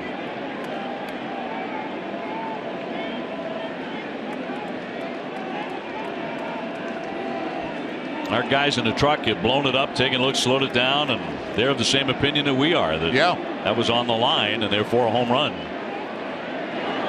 1-2 is down low for a ball. Now let's take a look at this. This is where the one I think that maybe it didn't.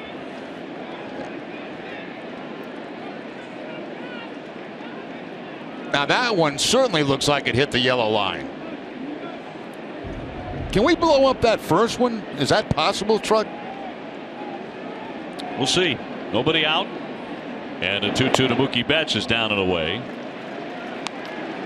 And this is a Red Sox broadcast, but if that had struck to the left side of that line, we'd both say so. Oh, absolutely. That's why I want the first one blown up. Wouldn't have a second thought about that. Red Sox ahead 3-2. And starting to get to Severino. Poked foul off the end of the bat as Mookie hangs in. Here's the angle I'm looking at that to me is questionable.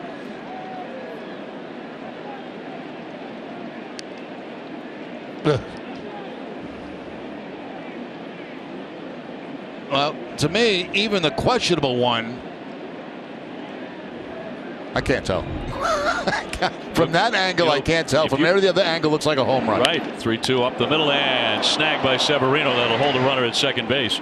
So if what you're saying is you can't tell, that means inconclusive. Inconclusive. And that's probably exactly what they ruled back in New York. They didn't have enough video evidence to support. So. Well, then, if that's the case, then it should have been called a home run because they called it a home run originally, right? If it was inconclusive. On the field, originally it was called a double and then overturned. Okay. And then Girardi came out and they wanted to take a look at it, which was a crew chief review. And that's when the video evidence apparently wasn't conclusive enough. Yeah, but originally it was double, then a home run, and then back to a double, and we're all dizzy. Yeah, I give the umpires credit for getting together to make sure it was the home run call. But then when Girardi came out, then they had to go to the replay, and I guess the angle they looked at was our first angle, which was questionable. So Dustin Pedroia, the batter, is 1 for 2 and a 2-run double.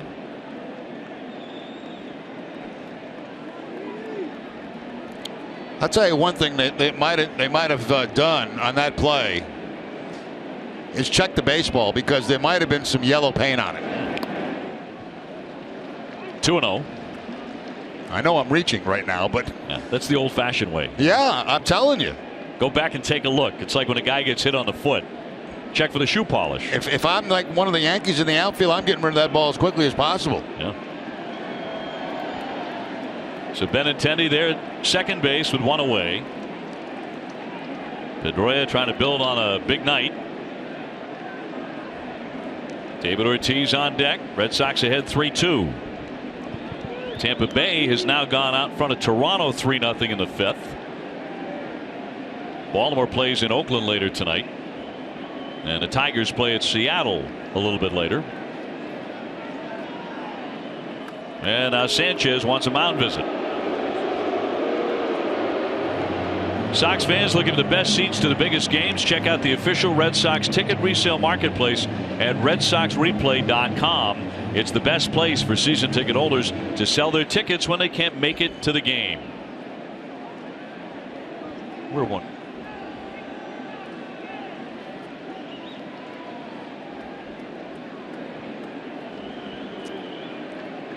And the 2-0. Fastball pumped in at 96. Pedroia coming off a great at bat in his last at bat where he got that double, a drive in, 2 runs, fouled off a lot of tough pitches.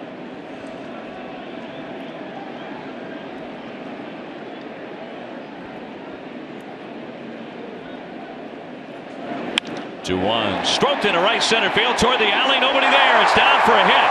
Up against the fence. Benintendi finally allowed to score. Pedroia with his second double of the ball game. He's driven in 3, and the Sox are once again in front 4-2. Now Pedroia's got that opposite field swing going tonight. A double back into third and in a drive in 2. This time a double in the gap in right center field. Fastball out over the plate. They wanted it in, and a beautiful opposite field swing there by Pedroia to drive in Benintendi. Well, the Red Sox were hopeful that coming back to Fenway would get the offense back in gear, and it appears to be happening here tonight. Tommy Lane is coming on, so he will replace Severino. Today that they picked up Tommy Lane for this series, it was to face this guy right here. David tonight is grounded to second and grounded out to first. Big Papi was celebrated in all 3 West Coast cities, in Anaheim, Seattle, and Los Angeles. Those and his visit to Vin Scully's broadcast booth at Dodger Stadium with the highlights, but he went 4 for 30 on the trip without a home run and drove in 3. 1 down and 2 runs in, and he got a piece of it. And back to Big Papi's visit with another legend, Vin Scully. Vin was trying to break a story there, trying to break the story that David was going to return, but Ortiz would not give him that. Did give him a great big hug, though.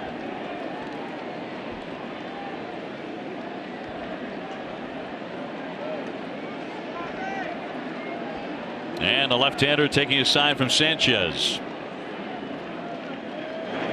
The 1-1 is down and in. You know, I got a question. You know, what TC said, if the ball hits the yellow line, it's not a home run. Makes no sense to me, because you got the foul pole, that's a yellow line, and left field, you got the foul pole, that's a yellow line in right field. Why wouldn't that be a home run when it hits the yellow line here at Fenway? I'm with you. No throw to second base. Pedroia scampering back in. Now there used to be, I don't know if there still is, a net that used to cross from the yellow line. It is not there anymore. And a lot of baseballs used to end up in that net. The 2-1, a strike. Now if we go back to look at the bottom of that yellow line, I'm yellow line crazy right now, but look where it is. It's on the roof of where a home run is, right? So why in the world would that be fair territory? I agree. I'm puzzled by that myself. 2-2. Hammered toward the wall and left, backing up Gardner. He's going to have to play it off the green. Here comes another run. Pedroia will score. David Ortiz with a base hit to make it 5-2. Hits keep on coming here in the 5th inning. A beautiful job by Ortiz, taking this fastball to the opposite field. A little give to Ortiz, as you can see there, but still has the reach to be able to get that ball that's a little bit away from him and take it off that left field wall. Pedroia knows it's going to be off the wall. No problem scoring. 5-2.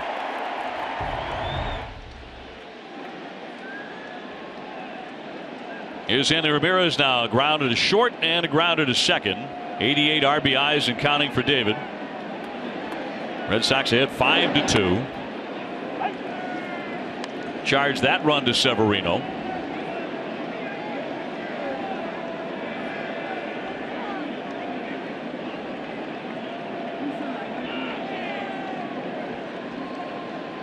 Only one away, and the Sox in this inning with 4 hits. And the lefty's 0-1.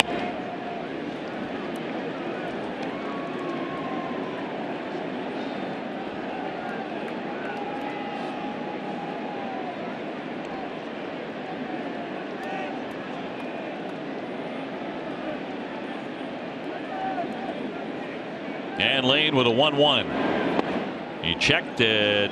It's knocked away from Sanchez, but no advance by Ortiz.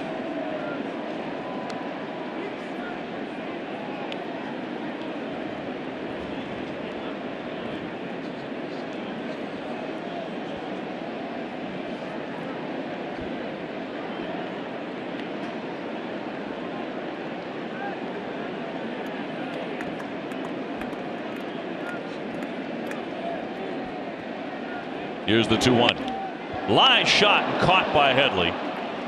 Ortiz back into first base, and there are 2 away.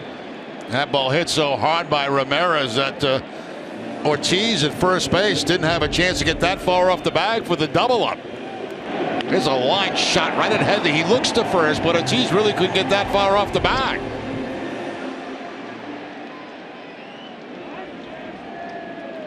Now they'll send up Jackie Bradley, who has singled and fly to center. Red Sox ahead 5-2. They've scored 3 times here in the 5th.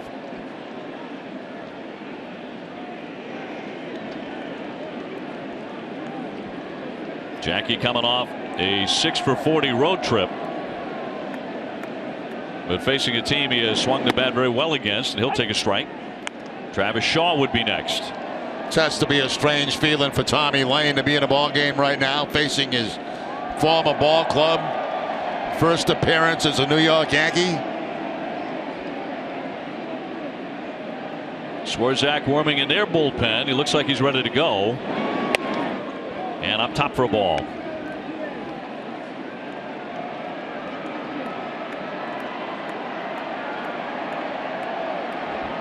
Tommy now 31 years old. Member of the Red Sox bullpen. 2014-15 and half of this season. A little over half. 1-2. Did you feel like when you played behind a guy for a number of years and then he got traded and he was trying to strike you out, you feel like you had an advantage, that you got a read on him? Not really. No, it's altogether different when you're out there. You know, it really is. 2 balls, 2 strikes, and Jackie.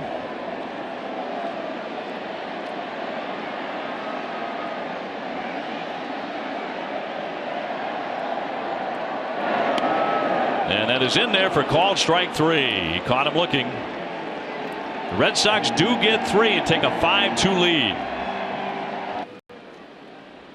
Out of the 6th inning, a 5-2 Red Sox lead for Rick Porcello. And he's going after McCann, Castro, and Gregorius. We're going through some of the information on the ground rules, as that one is flared foul out of play. Now, the ball came down into center field and did not go to the right of that line. Even if it strikes the line, and if it comes down as it did on a ricochet, that ball is ruled a double. Has to land over the wall on a ricochet. Well, my whole point on the yellow line is, why is the yellow line if the ball landed on top of that roof right there, that's where the yellow line is, right? That's a home run. Down the dirt did he go? He did, and it's a swing and a miss for strike 3. So McCann is gone.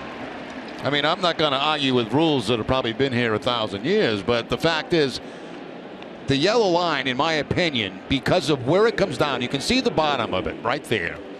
Now that, to me, should be a home run if it hits the yellow line. Because if you hit it on the roof right there below the yellow line, it's a home run. So why shouldn't the yellow line be a home run? Eventually, the Red Sox got that run in. Here's Castro. He has doubled and fly to center field.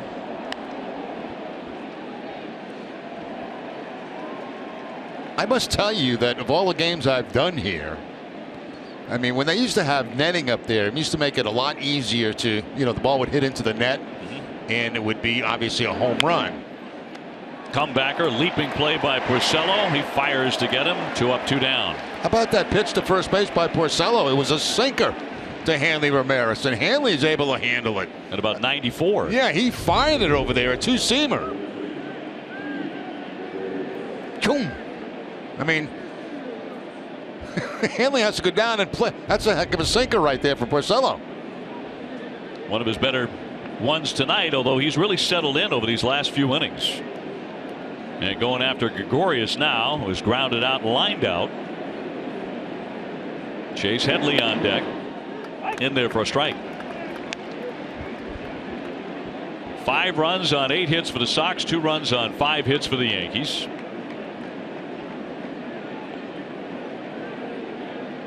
Gregorius with 13 home runs. That's a career high for him. Shortstop, born in Amsterdam, rattles that one foul, and grew up in Curacao.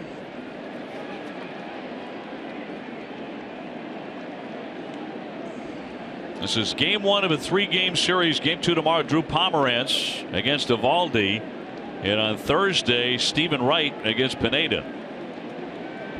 Then Arizona comes to town.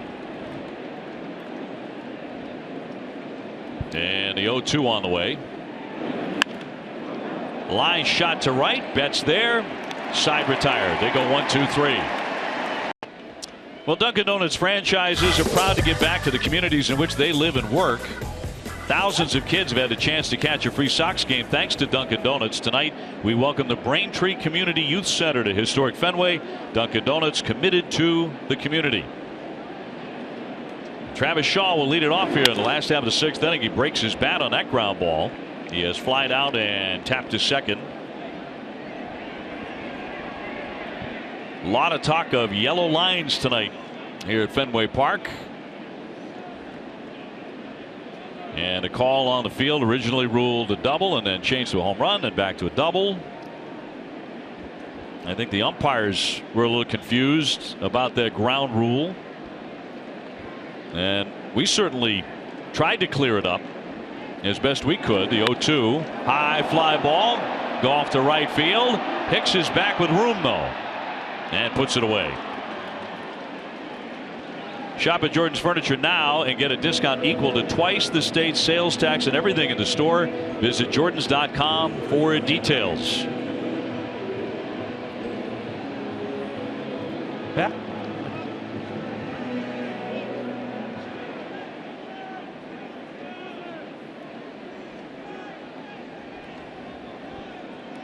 Here's Brock Holt. He's 0 for 2 with 2 Ks. Hitting .254, running up to bunt, but he will take a ball.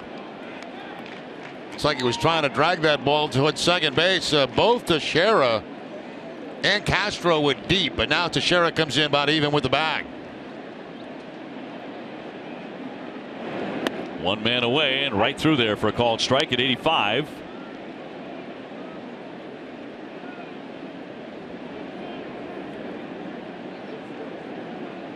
Sandy Leon on deck. He tripled his last time up. A rattler to Teixeira. He'll feed the pitcher. 2 down. Follow Red Sox baseball live with the MLB.com at Bat app. Stay up to the moment with game day, live game video, and more. Download MLB.com at Bat, the #1 app for live baseball on your smartphone and tablet today. And Gerard NESN Live weekdays at 5:30 on NESN. Get your daily dose of news on your favorite New England sports teams. NESN Live presented by Cross Insurance. And so Sandy Leon will climb in here with 2 down, facing the right-hander. Swarzak out of their bullpen. Sandy with a triple and a run in the 5th inning. And Benintendi on deck. He has a single and what was eventually ruled a double. And according to the ground rules, they made the right call. It's a question of whether the ground rules are what they ought to be. That's debatable. Fenway ground rules say the ball has to hit to the right of that yellow line to be a home run. But not on the line. Although even John Farrell came out and argued after they had overturned it again. And don't forget, prior to each game, when managers meet at home plate or coaches, whoever takes the lineup out, they go over the ground rules of every angle of the ballpark. Yes, they do. The 0-2 from the righty. He jackknifes him back out of the way.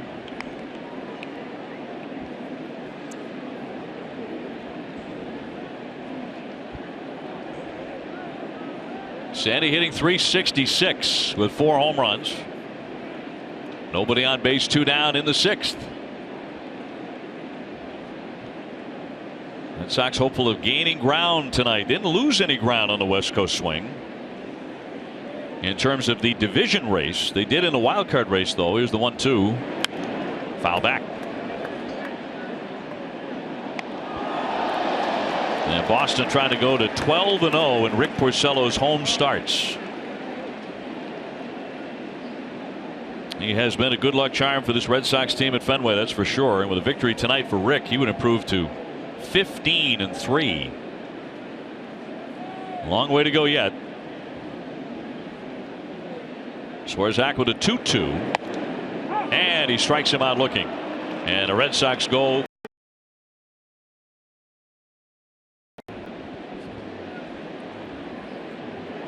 Back for the 7th inning. And Chase Headley, who has doubled in a run and line to right, steps in here against Rick Porcello. Red Sox had 5-2. It's the bottom third of the order here for the Yankees. Headley, a guy who looked like he was on his way to stardom back in 2012 with San Diego. Hit 31 homers. Drove in 115 runs. He won a Gold Glove. But he tailed off after that. Porcello's pitching line brought to you by Ace Ticket. Just the 1 walk, 5 strikeouts, and the 2-1. High fly left center field, headed for the fence. That bounces over the head of Jackie Bradley, and that'll bring Headley around second inning for third. Jackie up and gunning, going to be close, and he's out. What a recovery by Jackie Bradley Jr.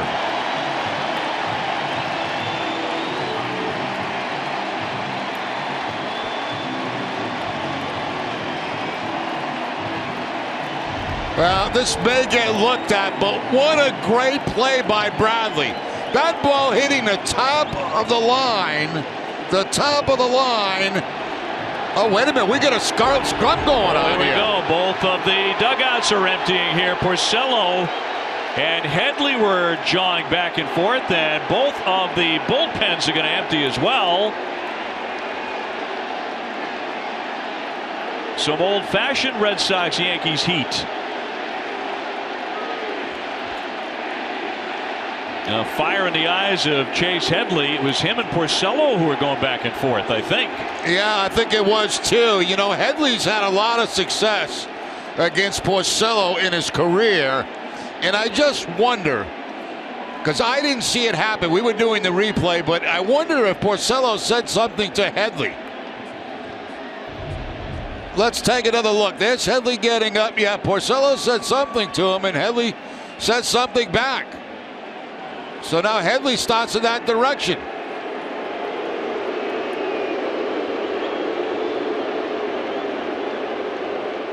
Yeah, there were no punches thrown or anything like that. More of a backyard get-together. Headley came into the game a .313 hitter with a home run against Porcello. He had a double tonight to drive in a run. He had a line drive out. And then this double that apparently was knocked down by Jackie Bradley. Porcello's not going to get thrown out of the game. He's okay. Headley's not getting thrown out of the game. He's okay. And we will continue. And they'll go back to the bullpens. Here's a look at that play at third. Brock Holt getting the tag on the shoulder. It looked like before the hand got in, but the action started after that.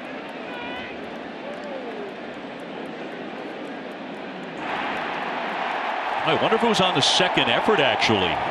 Where he lunged back to the bag and Holt went for the tag a second time. In any event, they will not challenge. Headley's not looking out toward Porcello right now. He just gets up. Here's Sanchez, and he'll look at a strike.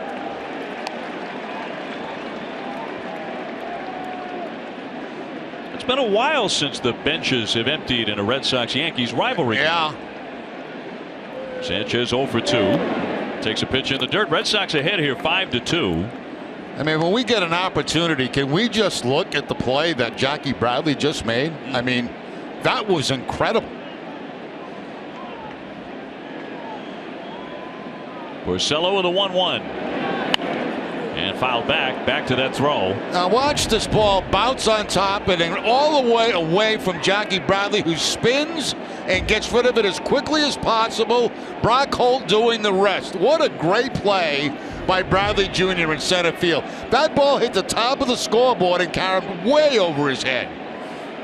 11 outfield assists for him, and watching that replay again, it was definitely on the first effort where he was called out. Yeah. On that first tag. So the runner cut down to third base. Watch where this ball hits, right at the top, and bounces directly over his head. Look how far he's going to go. Ground ball to Holt at short. 2 down. Now while all that was going on, it looked like Porcello was saying something to Headley, and then Headley started toward Porcello. Porcello was kind of pointing toward his eyes. I wonder what that meant. Does he think he's a peeker? Was he peeking in? I don't know. But it was interesting that he pointed to his eyes. A little more drama there. So his next at bat could be really fascinating.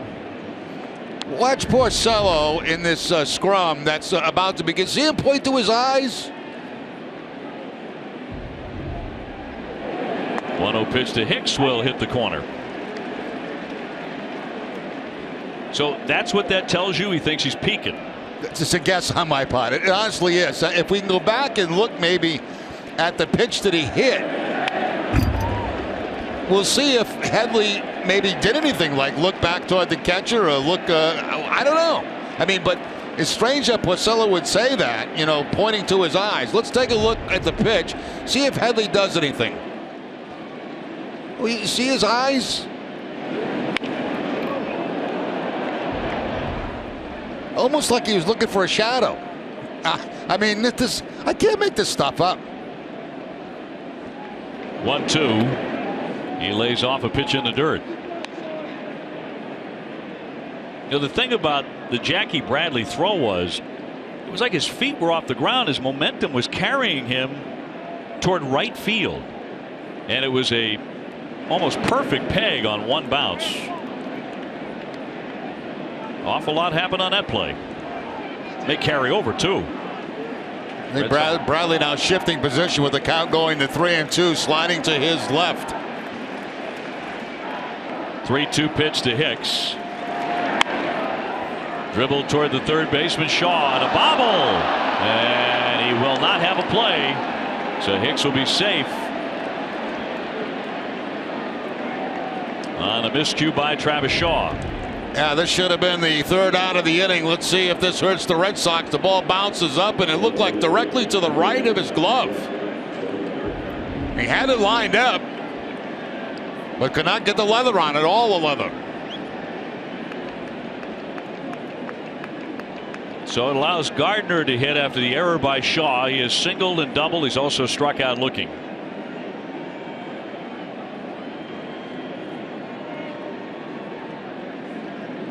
And one more note about the no home run there for Benintendi in that yellow line out there. That ball could actually have hit to the left of that line and ricocheted toward the seats, and that would be a home run according to the ground rules of Fenway Park. I kid you not. So if it hits just like a foot to the left of that line and then takes the craziest bounce you've ever seen in your life into those seats, that's a home run. Well, we got to get to the rules committee here. Of course, Benintendi's came back on the field to play. A strike. Red Sox leading by 3 runs here in the 7th. Both benches have cleared. No punches were thrown. Ellsbury on deck.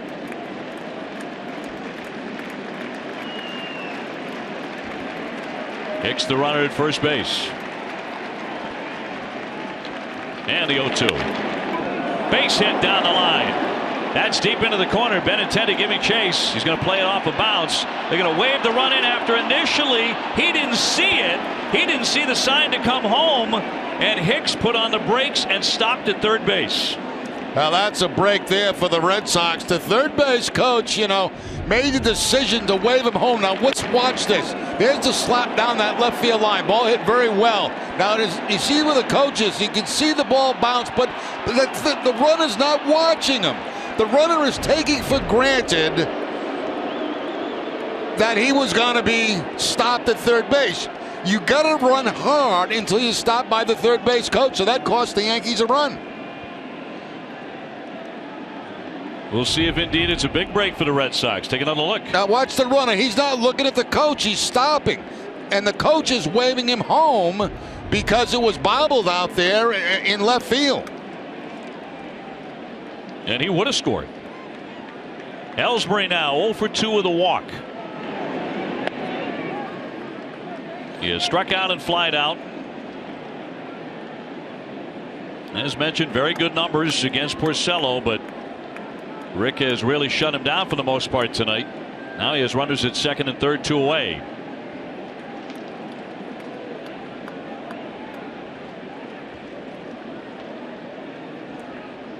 Here comes the 1-0. Liner into right. Betts there. He's got it. 2 men left. Pitching out of a jam. 5-2. Red Sox still in front here in the bottom of the 7th inning. Jerry Remy, Dave O'Brien with him. And Garen Austin as Benintendi gets in. He's been right in the middle of some controversy tonight. RBI double last time up. Also has a base hit. He's 2 for 2 and he scored twice. Mookie Betts will follow. And it is quickly 0-2. Time for our twisted but true fact. On Sunday, Benintendi became the first left-handed Sox hitter to record 3 hits and multiple RBI in one of his first 5 major league games since Billy Selby did it in 1996 against the Indians. Twisted tea, the hard iced tea that tastes like real iced tea. Be a little twisted. 0-2, got a piece of it.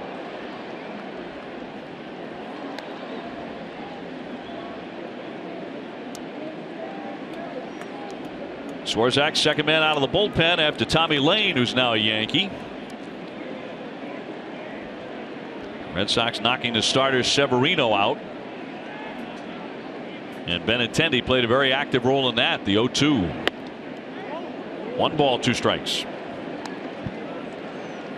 It's going to be a game, going on with Benintendi to try to find out his weakness. That's what's major league pitchers try to expose, try to find. And then they usually do find something. And that's as a hitter when you have to adjust. So it's a constant head game going on between pitcher and hitter. And if they do find a weakness somewhere, everybody knows. They've not been able to find it back to his high school days when he was known as the Ohio Hit King in high school.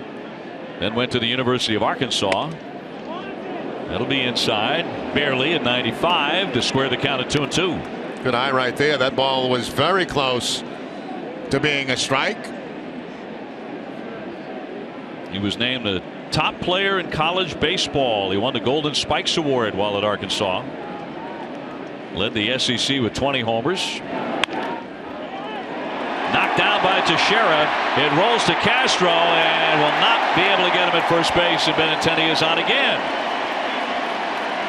Well, he is very quickly tonight becoming a crowd favorite here at Fenway Park. He takes a breaking ball on time, and Teixeira, an excellent first baseman, goes into the dive. Now you see that ball kind of came up on Teixeira a little bit, and once it tips off his glove with Benintendi's speed, he beats it out. See that ball come up on Teixeira a little bit? That kind of threw him off.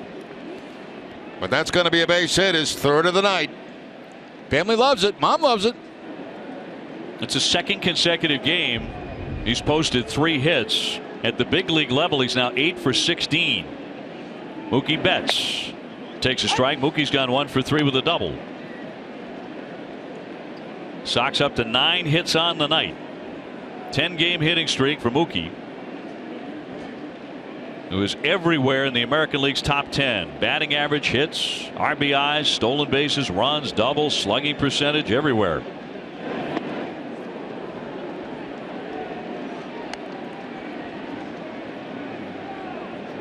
When Tampa Bay now has a 7-2 lead on Toronto. Toronto, Baltimore tied for first. They've gone to the 7th inning. Nobody out. Benintendi aboard with good speed. Yeah, it might not be a bad time to try his first stolen base. Well, actually, he does have one. Try a second.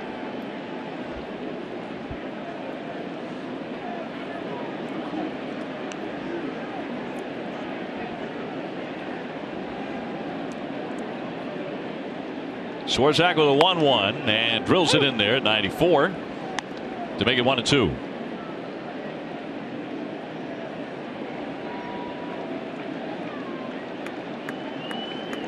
Red Sox played 110 games. They have the same record that the Red Sox had in 2004 after 110 games.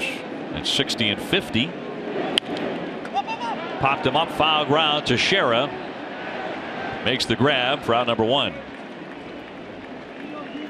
Time to keep it moving moment. Brought to you by Old Dominion. 2 doubles on a night for Pedroia. 1 right down that right field line. That's a drive-in, 2 runs. And in the 5th inning, another double by Pedroia. This one going to right center field. That drives in a run. So 3 RBIs in a night, 49 total on the season for Dustin Pedroia. Old Dominion Household Services, self-moving services that deliver.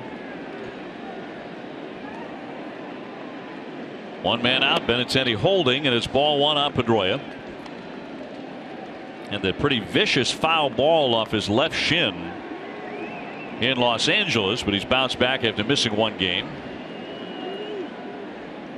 That will probably linger all through the season, though, as he really did it. The 1-0 fouled away. Well, he's done a lot of that tonight. Fouling off breaking balls. That time the slider, he did a lot against the starter tonight, putting up very, very tough at bats. Jason Shreve in their bullpen.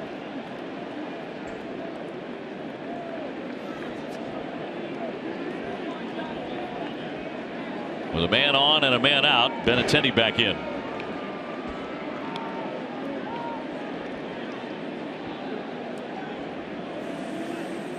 Benintendi 3 for 3. Pedroia 2 for 3.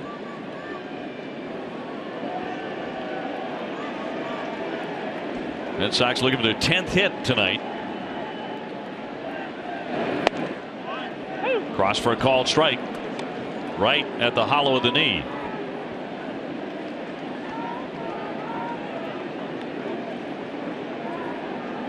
David Ortiz, who has a base hit tonight, is on deck.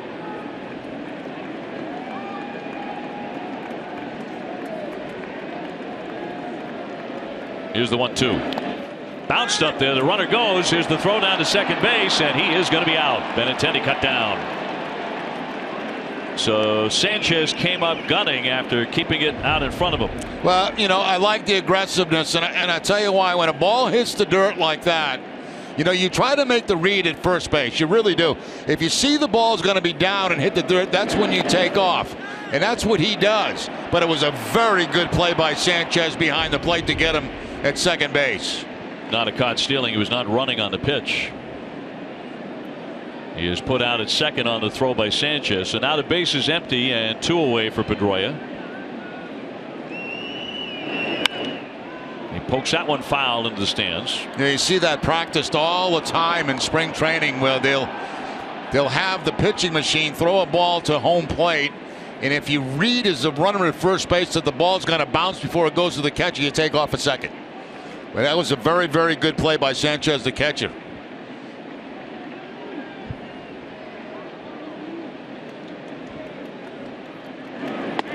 In tight at 95, and so the count fills up on Dustin. Red Sox ahead 5-2, 7th inning.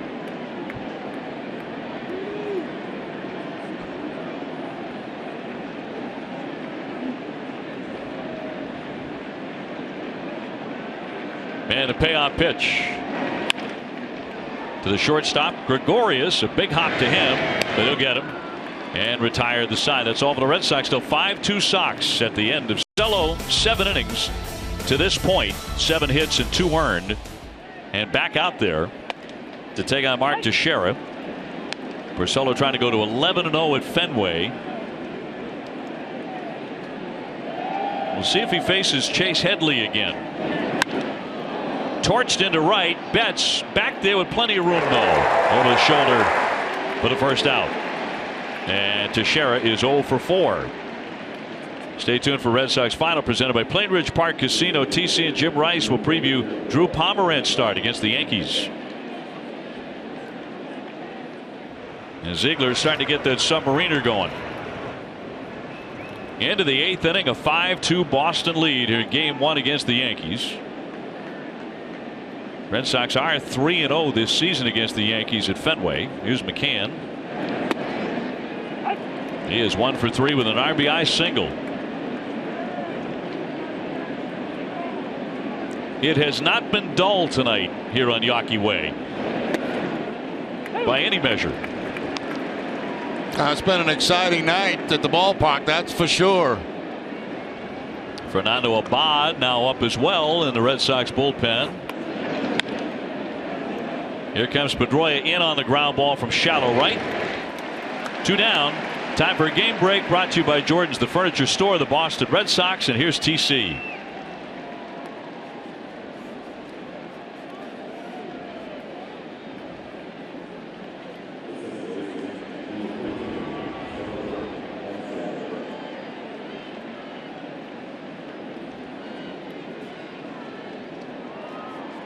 All right, Tom, thank you very much. Red Sox ahead in this one 5-2. 2 fast outs for Porcello. And now Castro the batter. He's doubled, fly to center, and grounded back to Rick Porcello. Rick now at 107 pitches. If the Red Sox win this game, they're going to be 17-6 in games that he starts.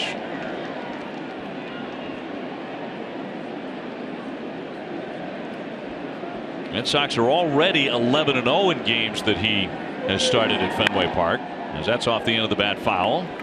He's 10-0 himself.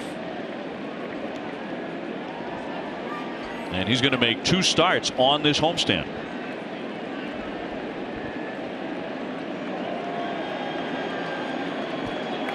He's lowered his ERA a little bit tonight.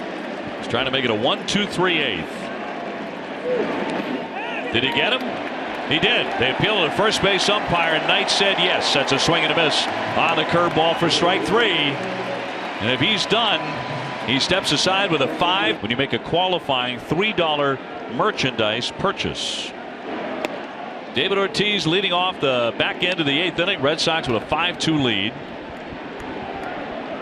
So the question is Porcello coming out because Kimbrel is starting to heat up?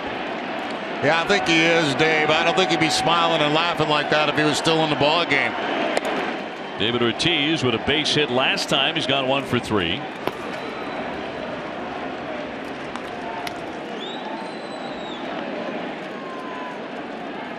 So if so, that is 8 innings in the books once again for Rick Porcello, who is really coming on strong here at a time the Red Sox really need him to. At his 3rd outing in a row where he's gone 8 or 9 innings. And the 3-0. Ortiz taking all the way, a strike. David has homered off the Yankees 52 times. That's tied with Carl Yastrzemski for 5th most all time against New York. High pop, twisting back toward the seats and back near the dugout. We check out what events are coming up at Foxwoods Resort Casino on September 17th. It's the Revolution Rock Festival, fueled by Monster energy drinks. The artists include Avenged Sevenfold, Slayer, Volbeat, Chevelle, and more.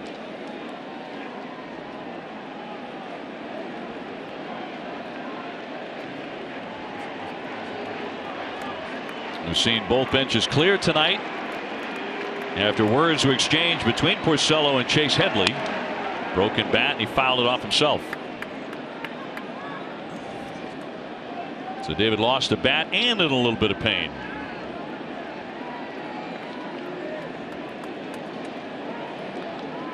Hanley Ramirez on deck. We're in the last half of the 8th inning. Red Sox have a 3-run lead over the Yankees.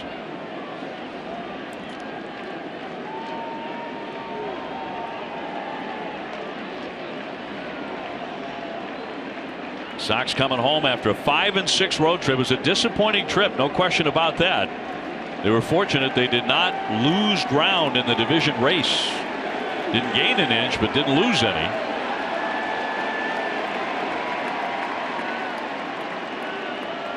But coming home for 6.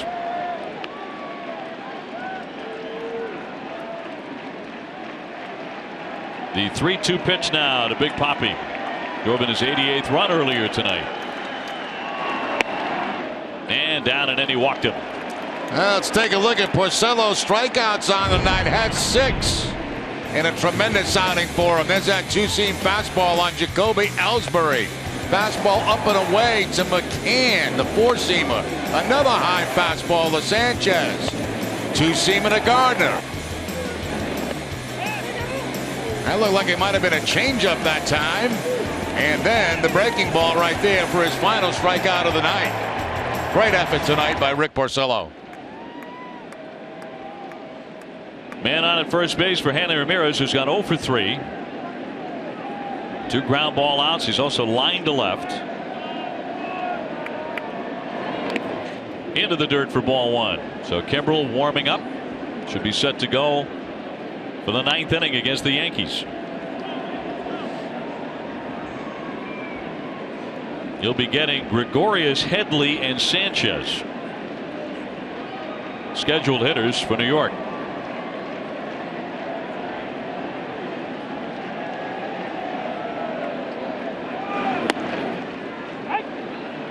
One and one the count.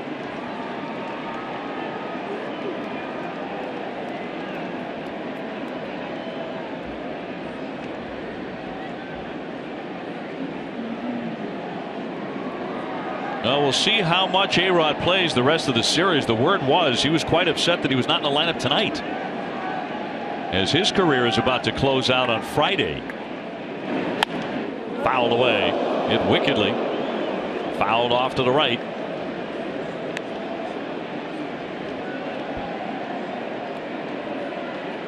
See if he plays tomorrow against Pomeranz. And then Stephen Wright goes on Thursday. I wouldn't be at all surprised to see him certainly tomorrow night against the left-handed starter. Only has a handful of days remaining. And he becomes a very highly paid advisor for the Yankees. 1-2. Fouled back. A closer look at his career. 14-time All-Star. So close to 700 home runs. And over 3,000 hits in 22 seasons.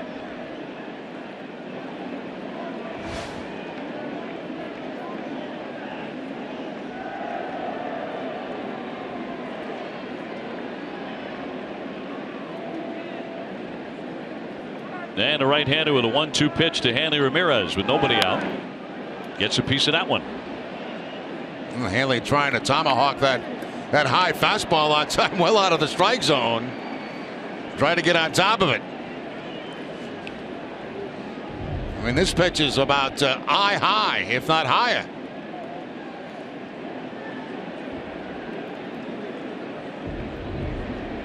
On the road trip, he injured that left wrist, taking a tumble down the dugout steps in Seattle.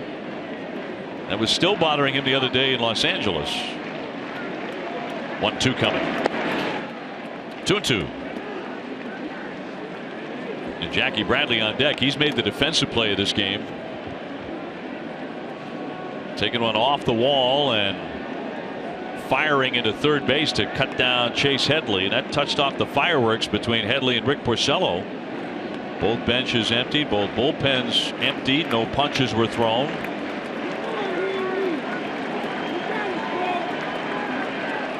Here's the 2-2. High pop toward the stands. That'll go foul.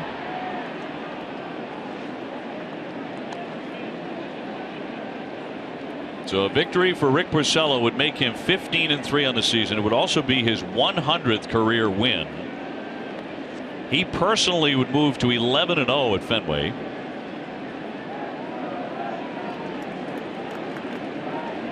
And the Red Sox would be 12-0 in games here in Boston that he starts this season.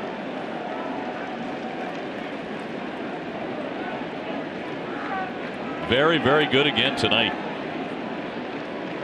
He's had some season. Here's the 2-2. Sanchez tried to pull it back. 3 balls, 2 strikes. Long at bat here by Ramirez. A 8-pitch at bat so far.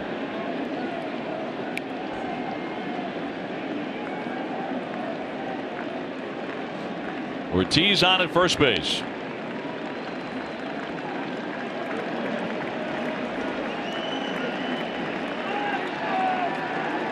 Here's the payoff pitch to Hanley.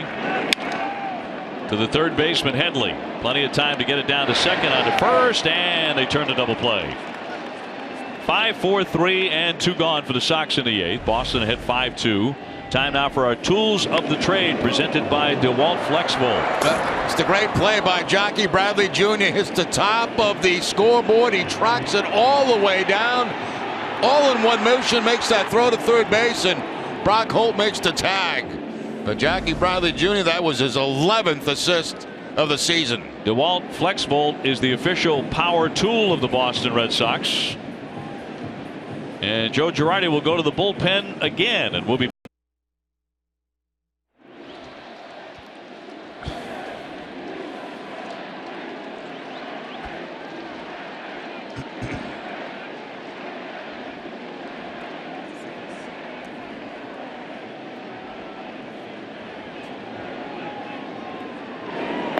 Jackie Bradley will take a ball as Chasen Shreve, the left-hander, comes out of their bullpen for his 26th appearance. 1-1. He has an ERA over 4. 2 down, bases empty. Red Sox ahead 5-2 in the 8th. Jackie 1 for 3 on the night. And Craig Kimbrell getting ready to try and close this thing out in the first game of this homestand. They're showing some highlights from the pool at the Olympics today, and a couple of gold medals. The last one by guess who? Michael Phelps.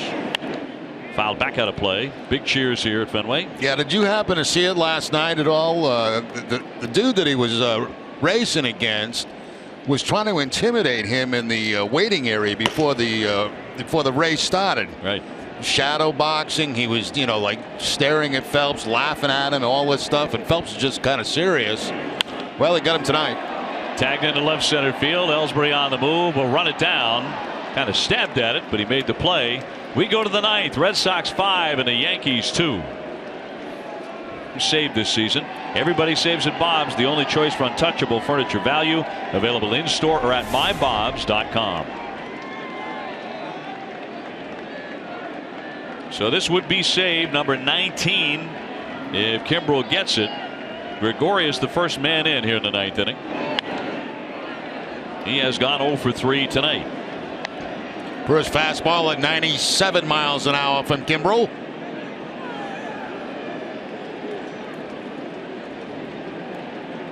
He's trying to save it for Rick Porcello. 8 outstanding innings again.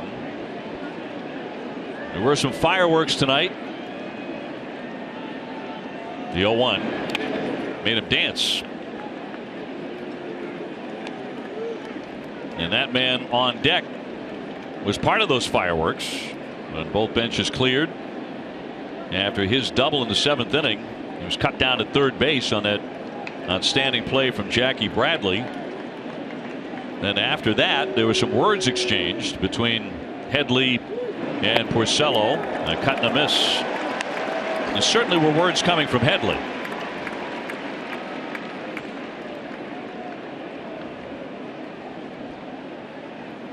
Five runs on 9 hits for the Red Sox. 2 runs on 7 hits for New York.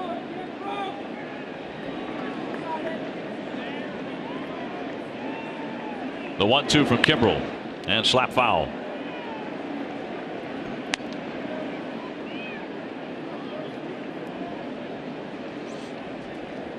The Red Sox could gain ground on both Toronto and Baltimore tonight.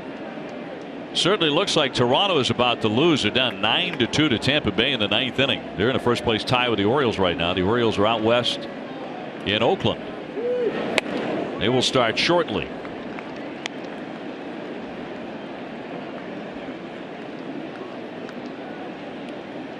But if the Red Sox can gain on them both, they could pull to within a game and a half for first place.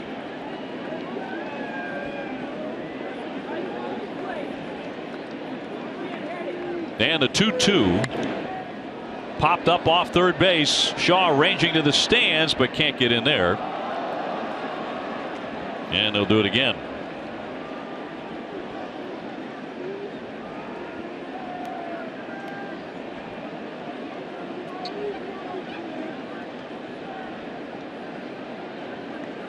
John Farrell's team trying to get to 500 in the month of August. Right now 3-4. Coming off the road swing out west.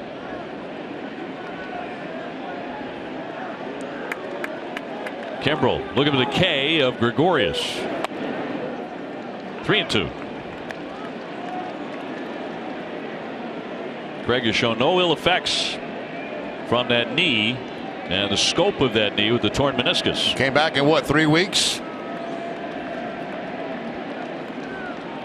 Rejoin the Red Sox out west. Here comes the 3-2 pitch. He got him. 96 to blow him away. And that is out number 1 in the 9th. Buzzing that fastball at 97 to the outside part of the plate to pick up the strikeout here. Too close to take if you're a hitter, too hard to hit. Chase Headley hearing some boos as he gets set to dig in. He's doubled twice, 2 for 3. Drove in a run back in the 2nd inning. Sox ahead 5-2 in the 9th.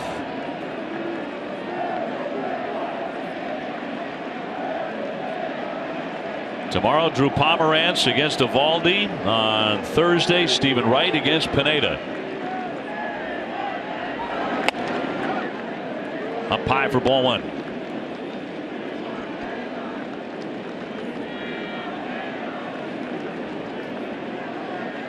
Red Sox were down 2-0 pretty early in the game, but rallied to even the score in the 3rd inning. They got 3 runs in the 5th. Fouled away here by Headley.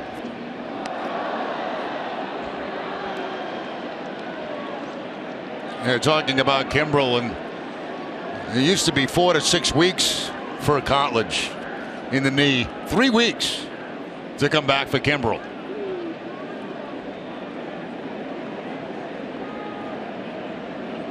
And there's 1-1. Velocity's been good from the get-go coming back. 97 on that fastball. the Sox do win this ball game, they're going to be 7-3 against the Yankees this season.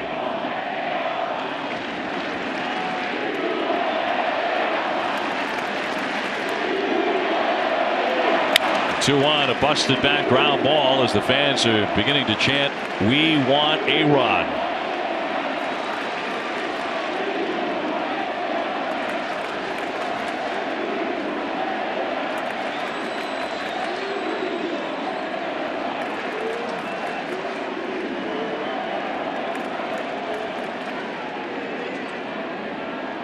He homered twice earlier this season here at Fenway Park. Hit 29 lifetime home runs against Boston here at Fenway. 2-2 on Headley. And here it comes. Went with a breaking ball, but he missed with it. All filled up on Chase Headley.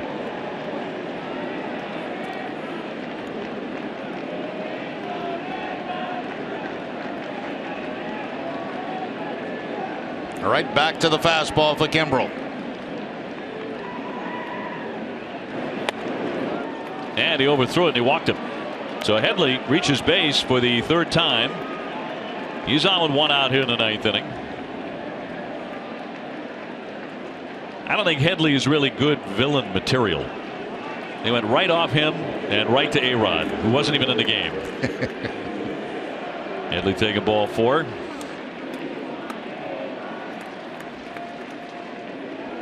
Sanchez has gone 0 for 3. He's grounded out twice to third and struck out. Red Sox had 5-2. Kimbrel trying to put this one to bed.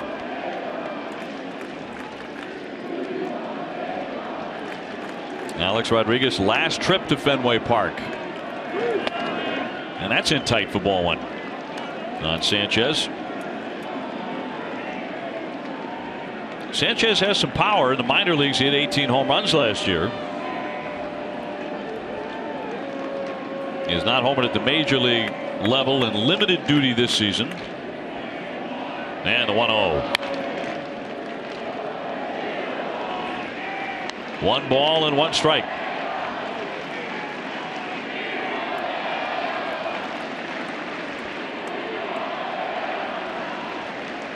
Aaron Hicks on deck for the Yankees. Rick Porcello in line for the win after 8 strong innings again.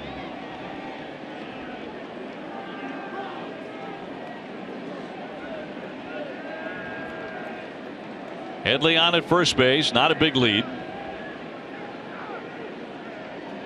And Kimbrel with a 1-1.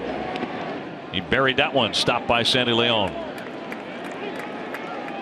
Kimbrel right now fighting both with his fastball and his breaking ball, trying to get a strike. Bouncing that one, good play by Leon. Sox are only home for these 6 games and then right back on the road to Cleveland, Baltimore, Detroit, and Tampa Bay. Another tough trip for the Red Sox. Very tough. 2-1, line shot into left. Benintendi there to make the grab. And they're 2 away in the 9th inning for the Yankees. And they'll send up Hicks here. You know, it's interesting watching Benintendi out there in left field. He's not afraid of the wall because of where he's playing. Notice that he's not that deep. We see a lot of left fielders early when they come into this ballpark play deep because they're not sure of the wall behind them. He's playing it fairly shallow out there, so very confident.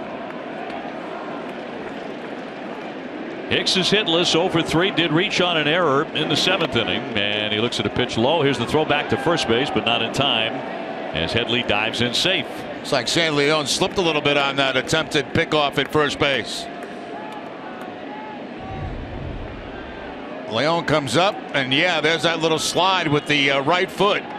Nice play by Hanley to play it on 1 hop. Red Sox ahead 5-2 in the 9th inning. 2 down for New York. And Kimbrel with a 1-0.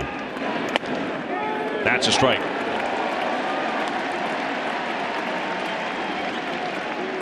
He has thrown 20 pitches since entering the game, 10 strikes.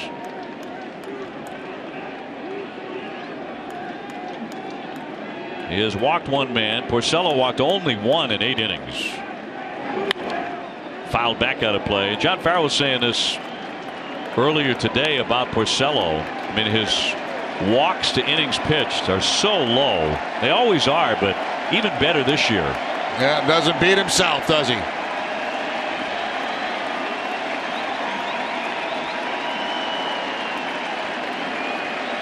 Crowd at Fenway looking for a strikeout to end it. Kimbrel takes a sign. 2 down. Fouled it away. That one ran in on his knuckles. Very consistent at 97 with the fastball for Kimbrel.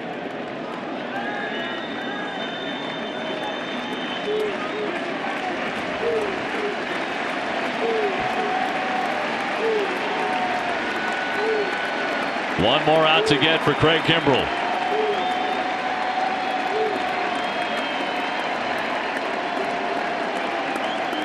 Ready again. Runner at first, 2 down, and the 1-2. 2-2. Brett Gardner would be next. He's had a big night with 3 hits, including 2 doubles.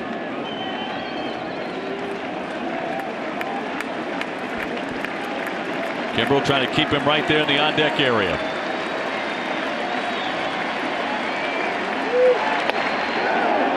Did he offer? He did not. Third base umpire Miller said no swing, and it counts 3-2. Looked like a pretty good pitch. Never mind the swing. Maybe a little bit high. We'll take another look at it. Yeah, a little bit high. Good call.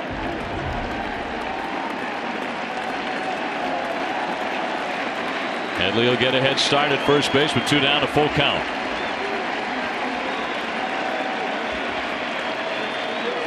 Three-two to Hicks. Runner goes, and he walked him.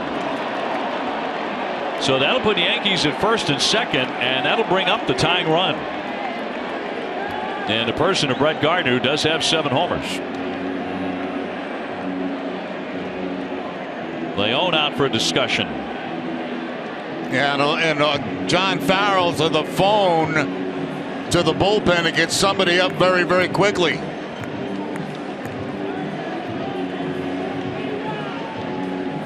That'll be Matt Barnes getting going, just in case.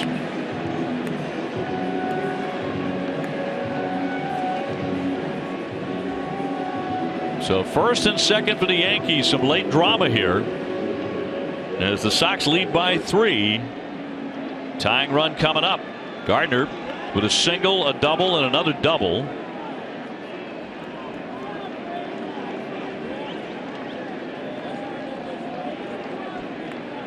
And Kimbrel still trying to end it. Tampa Bay has defeated Toronto, by the way, 9-2.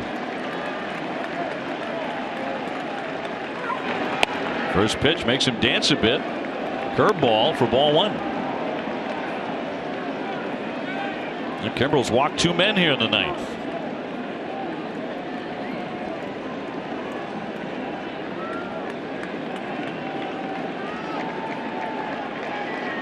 Kimbrel with a long look in.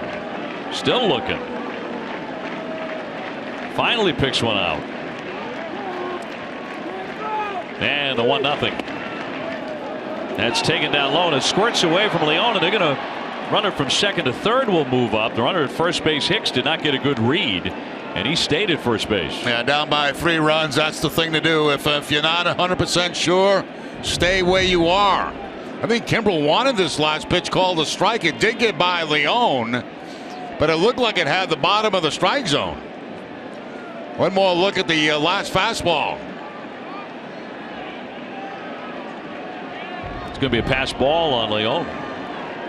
So they're on the corners with 2 down, 2-0 to count on Gardner.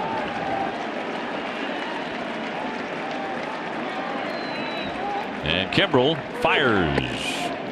And that misses for ball 3. Well, he's on the verge of walking the bases loaded. Yeah, that would be very dangerous with a guy with the speed of a Brett Gardner at first base.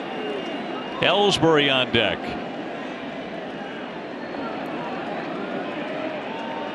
And the 3-0 pitch, taking all the way in a strike. 3-1. Clippard now throwing in the bullpen for the Yankees. Yankee Clippard.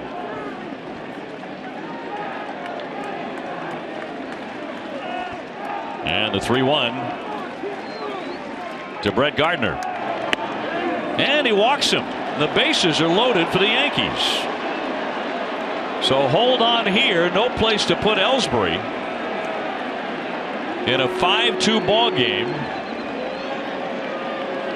And Kimbrel can't find a plate. Now the danger here, now you've put the potential tying run at first base with great speed in Gardner. So anything that goes in a gap right now, you got a chance to score from first base and tie the ball game up.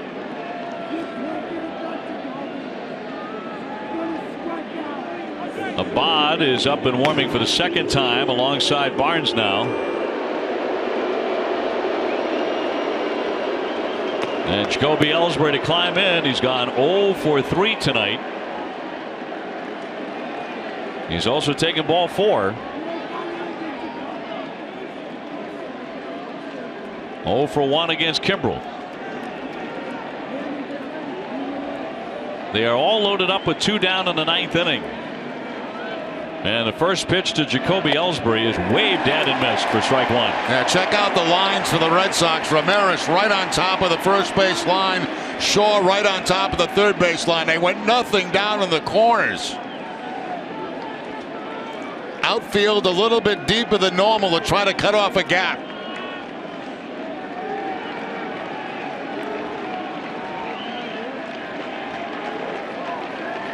A man at every base in the 0-1. That missed downstairs at 97. 1 ball, 1 strike.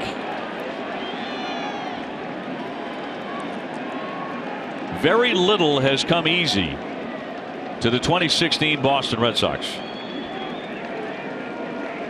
And Kimbrel's going to have to earn his way out of this.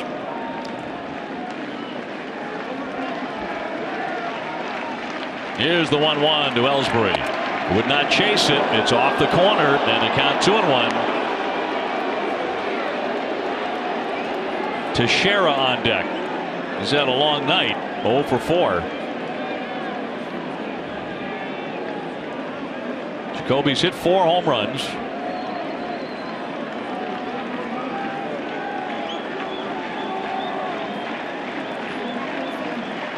Kimbrel comes set in the 2-1. Flared foul out of play. So he's evened up the count. 2-2. And we'll see now what the pitch selection is with the 2-2 count and 2 outs. 2 pitch basically, fastball, breaking ball. What do you think he sees here? He's been having trouble controlling both. I would be surprised to see the breaking ball. The only thing about that is it speeds up the bat of Ellsbury a little bit. They lead it first, second, and third. 2 down. Here comes the 2-2. Went with a heater and he missed. So now the string is out. With Headley at third, Hicks at second, and Gardner at first. A full count on Ellsbury with 2 down. 5-2 Boston, 9th inning.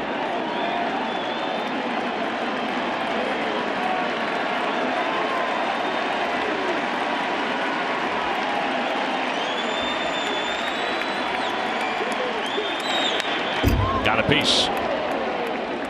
Went back to number 1. And a 3-2 count, everybody is going, and that means Gardner gets a bigger jump at first base.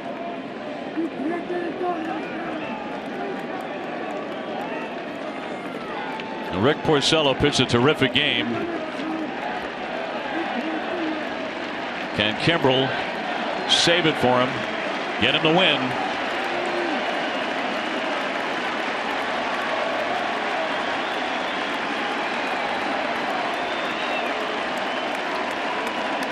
Once again, the 3-2 to Jacoby Ellsbury. Runners go. And he missed inside, and that's going to bring in a run. Ball 4. So he's walked his 4th man here in the 9th inning, and here comes John Farrell. And he's making the move to the bullpen right now. That makes it 5-3, and the bases are loaded with 2 down, and John Farrell has to do something no manager likes to do, take his closer out in the 9th inning. Nah, but 4 walks in the inning, you really have no choice. At FWWeb.com. So Kimbrel to the bench. He leaves behind quite a mess. A run in to make it 5-3. The Sox trying to hang on now. Here's Teixeira as Barnes deals low for ball 1. Kimbrel could not locate the plate, and he walked 4 men, including walking Ellsbury with the bases loaded. Yeah, he couldn't find control with either one of his pitches, his fastball or his breaking ball. So that breathes life into the Yankees. Teixeira is 0 for 4. Pounded in there for a strike. 1-1.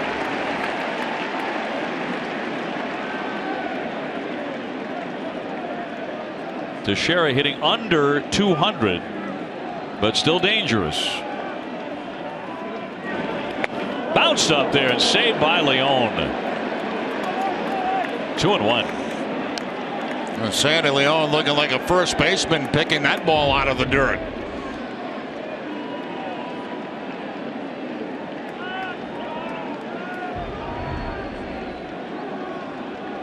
Two balls, 1 strike, bases loaded, 2 down.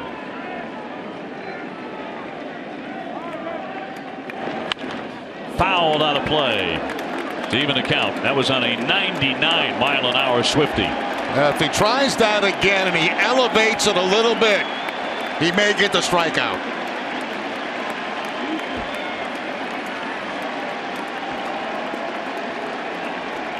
Red Sox on the doorstep of a victory.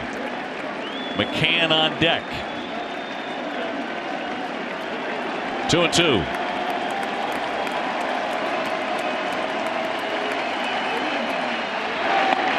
In there, strike 3, and that'll be the ball game. The Red Sox win it 5-3. The Yankees lead the bases loaded. Barnes does the job on the strikeout of Teixeira. And the Red Sox knock off the New York Yankees 5-3 in a game that had a lot going on tonight, didn't it? Certainly did. Exciting ball game tonight here at Fenway Park. Not an easy win for the Red Sox, but a good win. Benintendi with 3 hits for the 2nd consecutive game. Very entertaining stuff, TC.